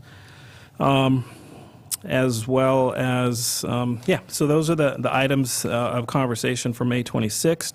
And then as we go through this, you'll notice that the plan is to have a special board meeting, mock budget hearings, June 9th.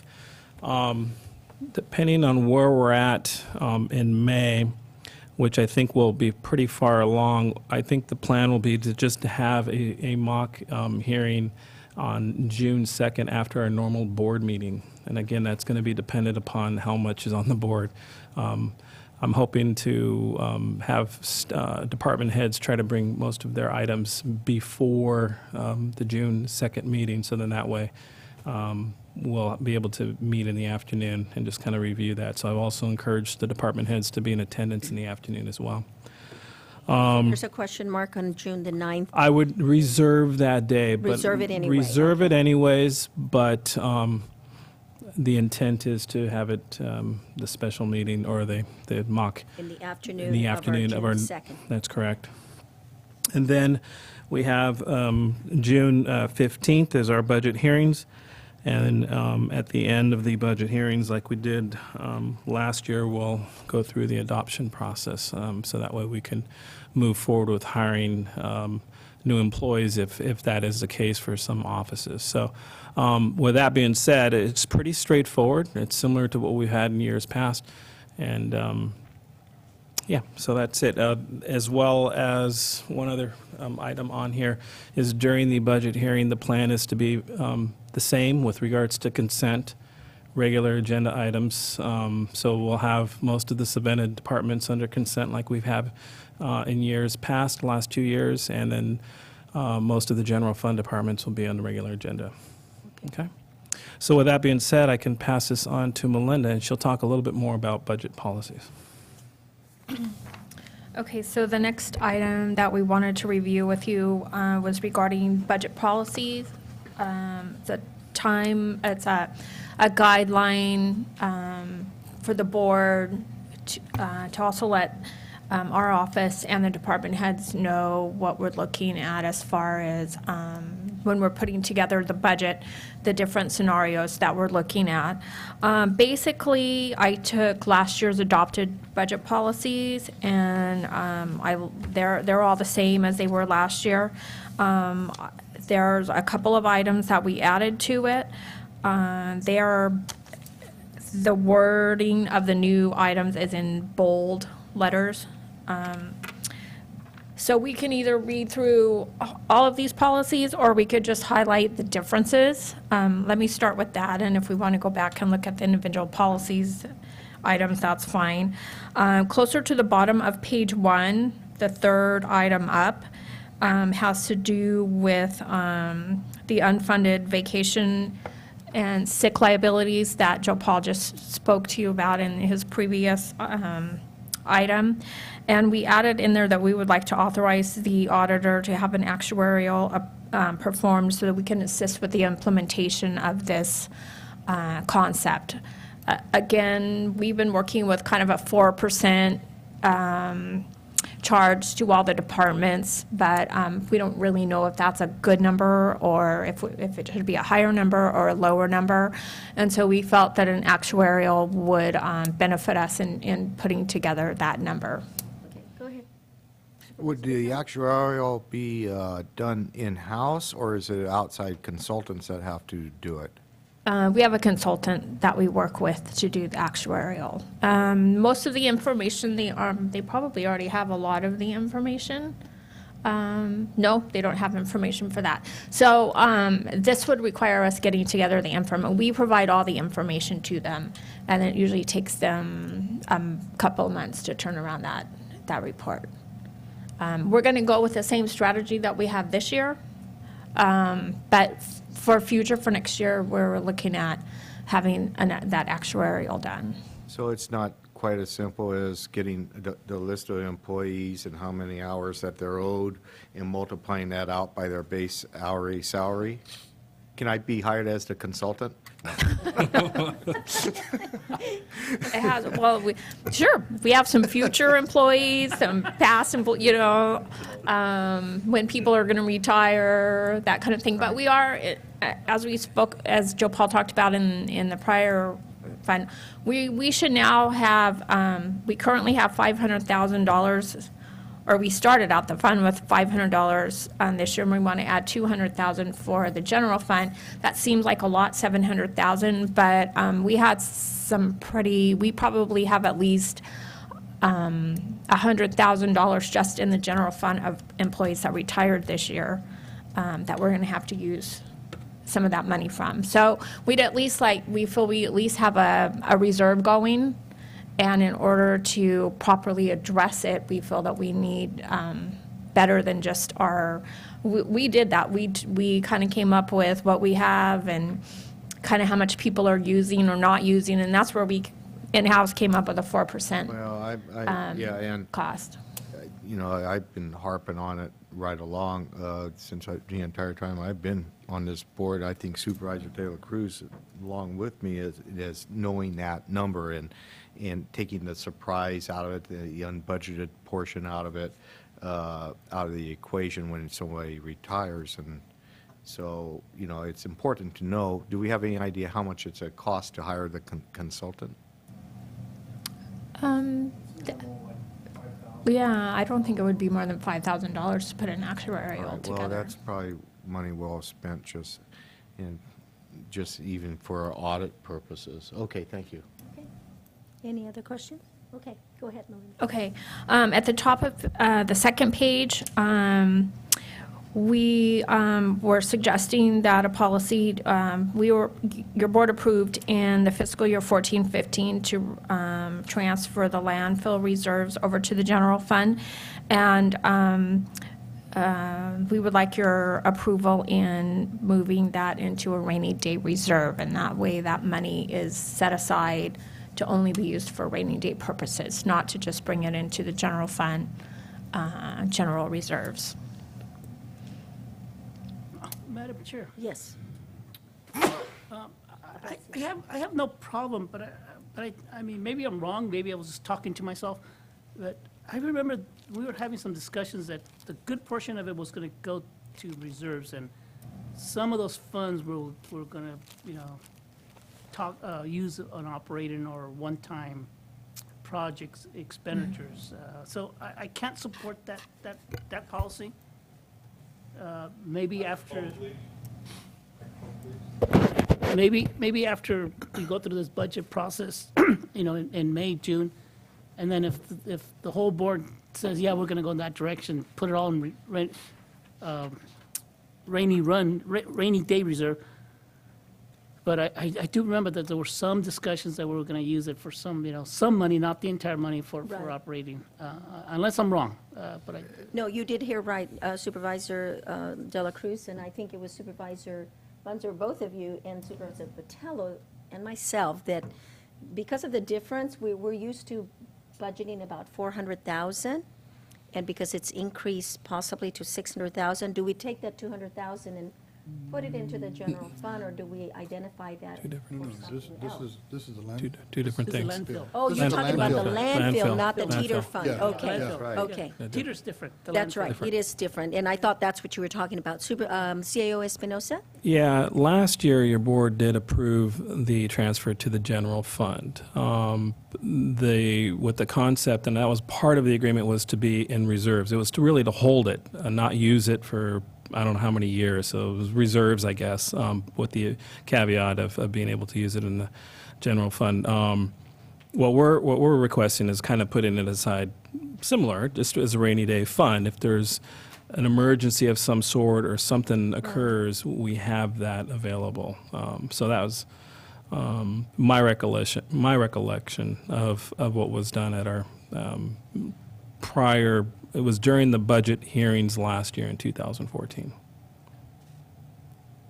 And if I could add to that, that was one of the concerns as we move forward with the changes at the landfill, what's happened with those reserves, and we at the board at the time did tie it up for X amount of years, but it was never the intentions of ever returning it to the general fund as, oh, today's a great day, let's give everybody a pay raise type of monies. That's not what it's for, and I think now that after our reserves that when I stepped onto the board or have been dissipated because of the recession, I think this is a good opportunity for this to go back into a rainy day fund or a reserves in case there's some sort of emergency, and start rebuilding the cash that the county used to have when it no longer does. I don't know, maybe Joe Paul could elaborate. Madam Chair, if I may. This was a recommendation that I made to administration. During the 96 floods, the county was very, very cash strapped. We needed $20 million to deal with that, with that disaster. We were in a much better position to be able to deal with that back then, and we need to get back into that position again. And the only way you do it is, you find these opportunities that, come once in a very long while, and use that to put it away for that kind of a event, that really, emergency event. And I would highly recommend that the board take this opportunity to adopt it as a budget policy, so that in the 15-16 year, that the board make that designation and restrict those funds for a rainy day fund. Okay. All right. Supervisor Munzer? A joke. We get excited when it drizzles right now, and we call that a rainy day. I know the governor he has his rainy day fund. Is there some criteria that says this is a rainy day? We need to use the rainy day fund. The 96 flood year was an obvious year, but is there criteria? We can bring that back to you. The GFOA, Government Finance Officers Association, has a lot of information related to rainy day funds that maybe we can have it as part of the budget presentation, we can have a discussion on the rainy day fund and bring you some of that information. But we do need a rainy day fund. It's No, just I don't doubt the that. parameters for the Exactly, use. when it gets used. Yeah, and it really is, that is at the discretion of the board, right? And how That's that right. money, so, but you want to set parameters anyway ahead Just of kind of time. understand, yeah, what What, constitute a rainy day. or an emergency, or, Yeah, yeah. yeah. Okay. Well, an earthquake wipes out the jail. We got to put our prisoners someplace, and we got to, build a new facility or something like that. And it takes time, and it's hard to get the revenues. We're on a shoestring as it is with our budget. At least this is set aside, but that would be an example. No, I have no problem with setting it down as a rainy day fund. I just want to know. And I think CAO Espinosa's right, there is some criteria out there already, right, at the state level that we can Yeah. borrow from? Yeah. So that we can, but it doesn't have to be necessarily as part of the policies, it can be something outside of that. Right. Okay. Well, what we can do is we can I'll add that to our May 26th special board meeting, and we'll add that as an agenda item. Did talk about it. Talk Okay. about it. Madam Yes. Chair, and it's good to hear from a fellow supervisor. Thank you for your opinion on the matter. I just want to make sure, I say it here, even if I get criticized for it, that I was under the impression, and I guess I should have got it in writing, that the majority was going to go for reserves, absolutely. Agree with that. But some of those funds we're going to use for the operating budget expenditures. So just want to put it out on the record that I said that. Okay, very good. On the record. Thank you. Okay, Melinda? Okay, the next item underneath of that has some bold letters regarding vacancy budgeting. We introduced this concept to your board approximately a month ago, where we are showing a lot of vacancies in our, especially in our general fund. And we'd like to develop, we haven't quite developed the whole logistics on doing that, but we are working with vacancy budgeting in this budget. And so we wanted to add that as part of the policies, that we would be looking at vacancies and how much that's costing us, and apply that to this year's budget. We're still working on exactly how we're going to show that in the budget, but we are using that currently as part of our concept for this year's budget. And then finally, the last two items, Joe Paul just spoke to you of the Teeter Fund, that we would establish a new base for the yearly transfer of the growth within the Teeter Fund from $400,000 to $600,000. That's the one I was way ahead on, because that's the one I thought you were talking about earlier, but that is the one that's related, the jump from 400 to 600. To 600, And the yeah. 400 is what we And the 400 used is for balancing the always, budget. right, it's always used for operational. Yeah, so do we want to leave that language there? Well, let me go to Supervisor Rivas and then CAO Espinosa. Madam Chair, I would rather stay with the status quo with the 400,000 rather than make the jump to 600,000. I have a level of comfort with that. So that's just my opinion. Okay. And we've never had the 400,000 as part of our policies, so do we even need to put it in there? I think since you're using a special fund, that there may be some variations in the future, you might want to keep that identified. That's my suggestion. Okay. Let's see what CAO Espinosa has to say on that. Yeah, so over the years, just got confirmation from Joe Paul, it's been up to the auditor for the funding to be moved. One of the things that we're running across, Melinda and I, during the budget process is dealing with our infrastructure, our cars, for instance, sheriff's vehicles. How many are on the list right now? 4 or 5 cars requested from all departments? We So when you- currently have approximately 250,000 or so requests for the general funds to pay for vehicles. Vehicles, just that alone. and Replacement vehicles. Replacement. So, it's when we're short on our budget, and these additional $200,000 could be used for something like that, for instance, where it's a it's a one-time sort of, not, but I mean, the departments are in need of some replacement of vehicles and infrastructure that comes out of the general fund as well, so.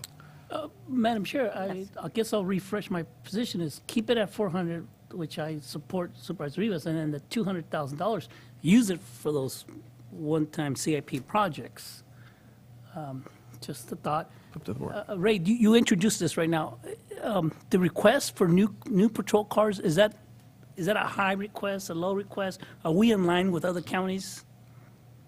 In line, I guess, for me, a little bit more clarity with that. Are you referring to mileage on the cars, utilization, usage? Is that what you're referring to, or? Well, that's a good question, because a deputy the sheriff department might ask for a new car once they reach a certain amount of miles, right? Yeah. And my understanding with the sheriff, that is the case, and I think they've used them a little longer than they probably should. So it's safe to say that this current fleet of vehicles is beyond its age limit. Yeah, exactly. Madam Chair, what the CAO is not talking about just deputy sheriff's cars. You're talking about. That's correct. You're talking about vehicles all throughout the county. All cars, county I cars. think there's 7 requests. Public Works. You want me to say who they are? I hope that new electric. was that? There's the ag commissioner, let's see, the ag commissioner, the From jail, most environmental the guy sheriff. on the board. Could ask the Monterey Water Board for another one. So, yeah, so there's different departments. So you got Yeah. corrections, you got the deputies, you have some other offices that are in need of replacement vehicles. Not to say that we're going to be able to grant all those, but that's just a request that came in the initial budget. And Matt, I have one question. And so, but I would assume that the sheriff's, obviously, their requests supersedes any others because of the public safety aspect. yeah, we would put them top of the list, yeah. Thank you, Madam Chair. Shoot, Madam Chair, my car is about to reach 200,000, and I'm still running that baby. Supervisor Vitale? Okay, so I just want to make sure I have this clear in my mind, is that in the past, the 400,000 we've been identifying as teeter revenue coming into the general fund is utilized for purchasing cars, public safety cars or whatever that we need, and that's the funding source that we've been using? Yeah, the 400,000 that's been coming in annually for the department, for the general fund, has been used as general revenue, just like So property it could be salaries, taxes. it could be anything. So I agree with Supervisor Rivas. Perhaps we can't change that, and we shouldn't change that, but the additional 200,000 we should utilize and identify for capital improvement type of projects, whether it's cars. You know, there's so much that we need. We just got these nice new chairs, and the previous chairs were 20 years old, I guess. Or older. Yeah, or older, and you know, we need a screen so the people in the gallery could see the information. I don't think too many see that. I think Hollister did a great job with that part, and that's a capital improvement project. A disgrace is our ag department. If anybody's gone out there, they need a paint job, carpet, a remodel. We got to provide professional work environment for our employees, and we go through 200,000 in about 15 minutes. So I would support the suggestion that we identify the 200,000 to go to capital improvements, and that's not a lot of money. No, it isn't. And I have a recommendation for wording for that particular statement, based on what I'm hearing from the board, is that establish that establish that 400,000 of the yearly transfer of growth within the teeter fund go to the general fund, and any excess be considered one-time fund for CIP. So this way, if it's 200,000, if it's 100,000, if it's 300,000, whatever it may be, that will go to CIP. I make that motion.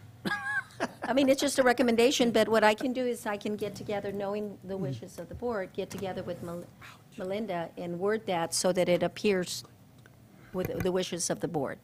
Madam Chair, I know what you want to do, but it's too broad, Okay? because that really tells me as a teeter plan administrator that whatever revenues are, if they're in excess of 400,000, they come over. That is true, because part of that teeter fund is actually going for some of the OPEB. You're right. What the board is really doing is directing what teeter plan policy is going to be. Right. So that's why it's. It's critical that we word it correctly. You're absolutely right. That does kind of lock it all in. And that we don't want to do that because we've been using it for other, or maybe use it as one-time fund at the discretion of the board. And then this way it can either be CIP or it can be, and that's what you were saying, Supervisor Rivas. Any excess can be used as one-time fund for, at the discretion of the board. No? Well, I think because, we looked at prior years, we looked about an average of what, what the teeter was spinning off in revenue and cash. And we think that 600,000 is a reasonable, not overly optimistic, not too conservative either, as amount that could come out of the teeter as revenue. But as, kind of as a safety to that is that we always want to have 1.5 to 2.5 million. Maintain a balance. We need to, maintain that as our safety net for cash in the fund. Maintain, a figure as far as the balance in the fund, and then whatever spins off of that is being able to utilize by a board. Yeah. I think we specifically want to address the 600,000, right, Joe Paul? Is that the goal of this particular policy? I think it's, in my presentation, I called it a target. That's really a target. So, there needs to be, for example, the administrator needs to have discretion to be able to say, hey, look, this year, we can't do 600,000. This year, we can only do 500,000 because our cash needs are greater and they're not being met by external debt. So I think that for this year, and every year we adopt budget policies. For this year, we're adopting a budget policy is we think that we can, the teeter can generate $600,000. Okay, so in because general these fund. policies are year to year. Year to year. We can go ahead and state that, but we do want to say that so then we can say that up to 600,000. Yes. And just leave it at that. Right. Instead of Madam saying Chair? in excess of, okay. Wouldn't it be best to just eliminate a dollar amount? These budget policies are vague at best. And we're saying here 600, why don't we just eliminate the dollar amount? And add in that, it's essentially what this money is. It will become like a discretionary kind of amount for this board. That's one-time funding, one-time funding. discretionary. Or just write down the year, 2015, 2016 budget year, and then next year when we review this again, and that dollar figure changes. But either way, that works. Right. But these policies are specific to this budget year. And this is the dollar amount that we're This is the- comfortable with at this time. This is the result of a conversation that we had concerning the teeter. Good management of the teeter requires that, it's supposed to be a funding vehicle for the county. It's simple as that. It's supposed to be a revenue generator. And how many counties will generate the revenue and require the teeter administrator to go out and get all the cash needs to go do that externally, and to take all the revenue from the teeter fund. That's a pretty tough policy because it puts a lot of onus on the administrator to be working with, with underwriters to come in and provide this external debt assistance. But on the other hand, we probably were too conservative in prior years, and that's why we built up so much cash reserves. Exactly. And so 400 was probably too little to be bringing into the general fund. And that's why I think a 600,000 is probably a very reasonable number. It may still be low to generate, for annual, general purpose revenues. But for fiscal year, Joe Paul, and let me, correct me if I'm wrong, Board, for fiscal year 15-16, we want to say that $400,000 we do want to use for balancing the budget and put it in our general fund. And then up to 600,000, the difference will be used for CIP. Is that correct? Is that what I'm hearing for 15-16? If we can, yeah. If we can. So, Joe Paul, then this way, it doesn't address the other teeter funds. And so I can work with Melinda on the wording on that so that it is. And is the intent of the board for capital improvement projects, or is the intent for use in fixed assets of each operational unit? We can say slash. Yeah. CIP slash fixed assets. Is that okay? Is that appropriate? I guess so. CIP slash fixed assets. And that's doable, right, Joe Paul? I think so. It'll be up to your CAO to present the recommended budget, and he'll make his recommendations to your board of how to use those funds. Okay, Supervisor Munzer. Madam Chair, I know I'll probably be the lone voice on this, but I'm comfortable with the policy as it's written now, knowing that the CAO has heard the discussion and knows how we want the increment to be spent. So this way, if we leave the policy written the way it is, we don't tie his hands as much as in meeting the needs of our next budget as much. So I'm But it comfortable. doesn't identify the. I know, Yeah. but he's heard the discussion today. Okay. So again, like I said, if I'm the lone voice on this, that's fine, but I'm comfortable with the way the policy is written. Okay. CAO Espinosa? Yeah, and to be quite honest, I mean, I respect that, and I think that would be doable. But $200,000, we can easily spend it with our infrastructure needs. So it's kind of like taking money from one pocket and kind of putting it in the other pocket, so to speak. So I think, how it's worded either way, I think will work for us. So it's really at this point, if the board feels more comfortable as a whole to go with $200,000 for CIP slash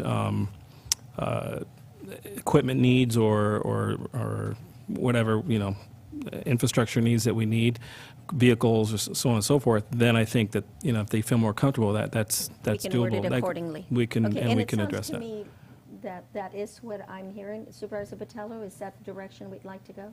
Well, I understand what Supervisor Munzer is saying. It's just kind of a message that we're sending out that all of a sudden, if it's, the first 400,000 is operational, now we got 600,000 that's operational. But, it's sometimes when you break that down a little bit, it's a message not to the CAO as much as to everybody else, of what we have to do and what we're considering when we do work on this in June. But For needs, yeah. yeah, that's just kind of. Supervisor De La Cruz, Okay. you're okay with that, and you are too with splitting it up, and Yeah. you are the lone voice. But it's okay. We respect that. Okay, in the, consideration of time, is there anything else, Melinda, that you would like to point out before we Just the final one has to do with the new ERP system. We're now inputting purchase orders. And we just like direction, we're just giving directions to department heads also to say that as of May 15th, we're going to stop accepting new purchase orders, and that any purchase orders that are not essential for the operations of the county to continue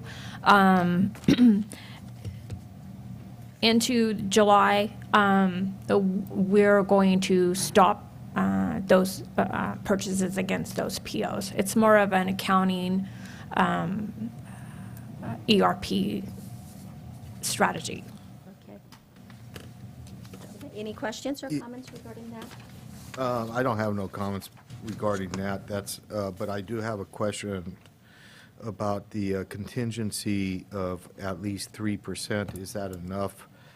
And also, is that, I think that's how we justified lowering the over our general fund contingency, is because each department had a contingency.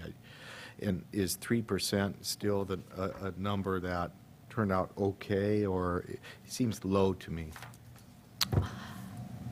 I'm not sure what all the That's budget but we goal currently are looking at, last year we had a $500,000 general fund contingency, and currently that's what I am budgeting. In the preliminary budget, that's what I have again for this year. We haven't used all the 500,000 general fund contingency. It's pretty close, but we haven't used it all. So I was looking at re-budgeting at least that amount. It's a tight budget this year. So is 3% the 500,000? The 3%, I'm not sure if the 500,000 equals a 3%. It's a goal that we put in there, that we would like to try to put in 3%. I'm not sure we're going to be able to meet that goal. Okay. CAO, you had a question or a comment? No, I was just going to add to what Melinda said. We're probably about $40,000 left on our contingency for this year. So I just wanted to add that comment. So we've used most of it. And a big part of that, there was, legal fees and some other special items that have kind of come up this year, so unique. I've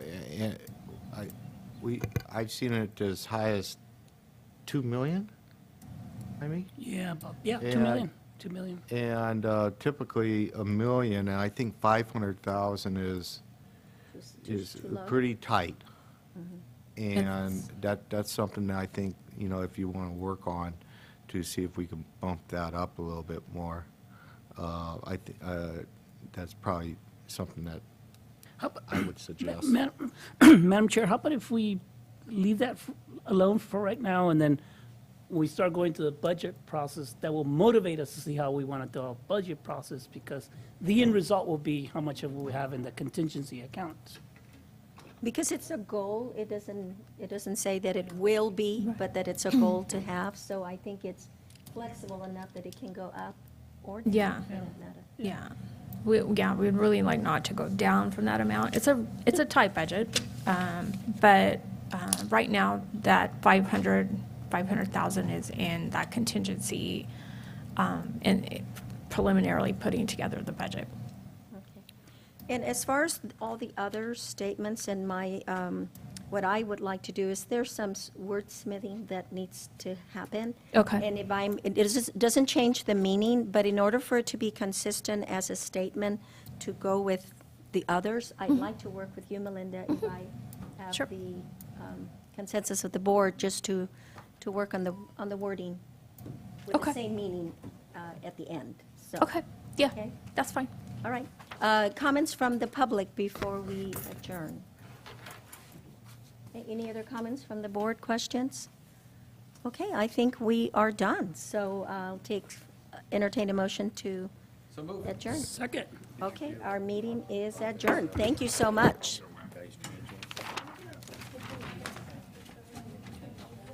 Oh, yeah.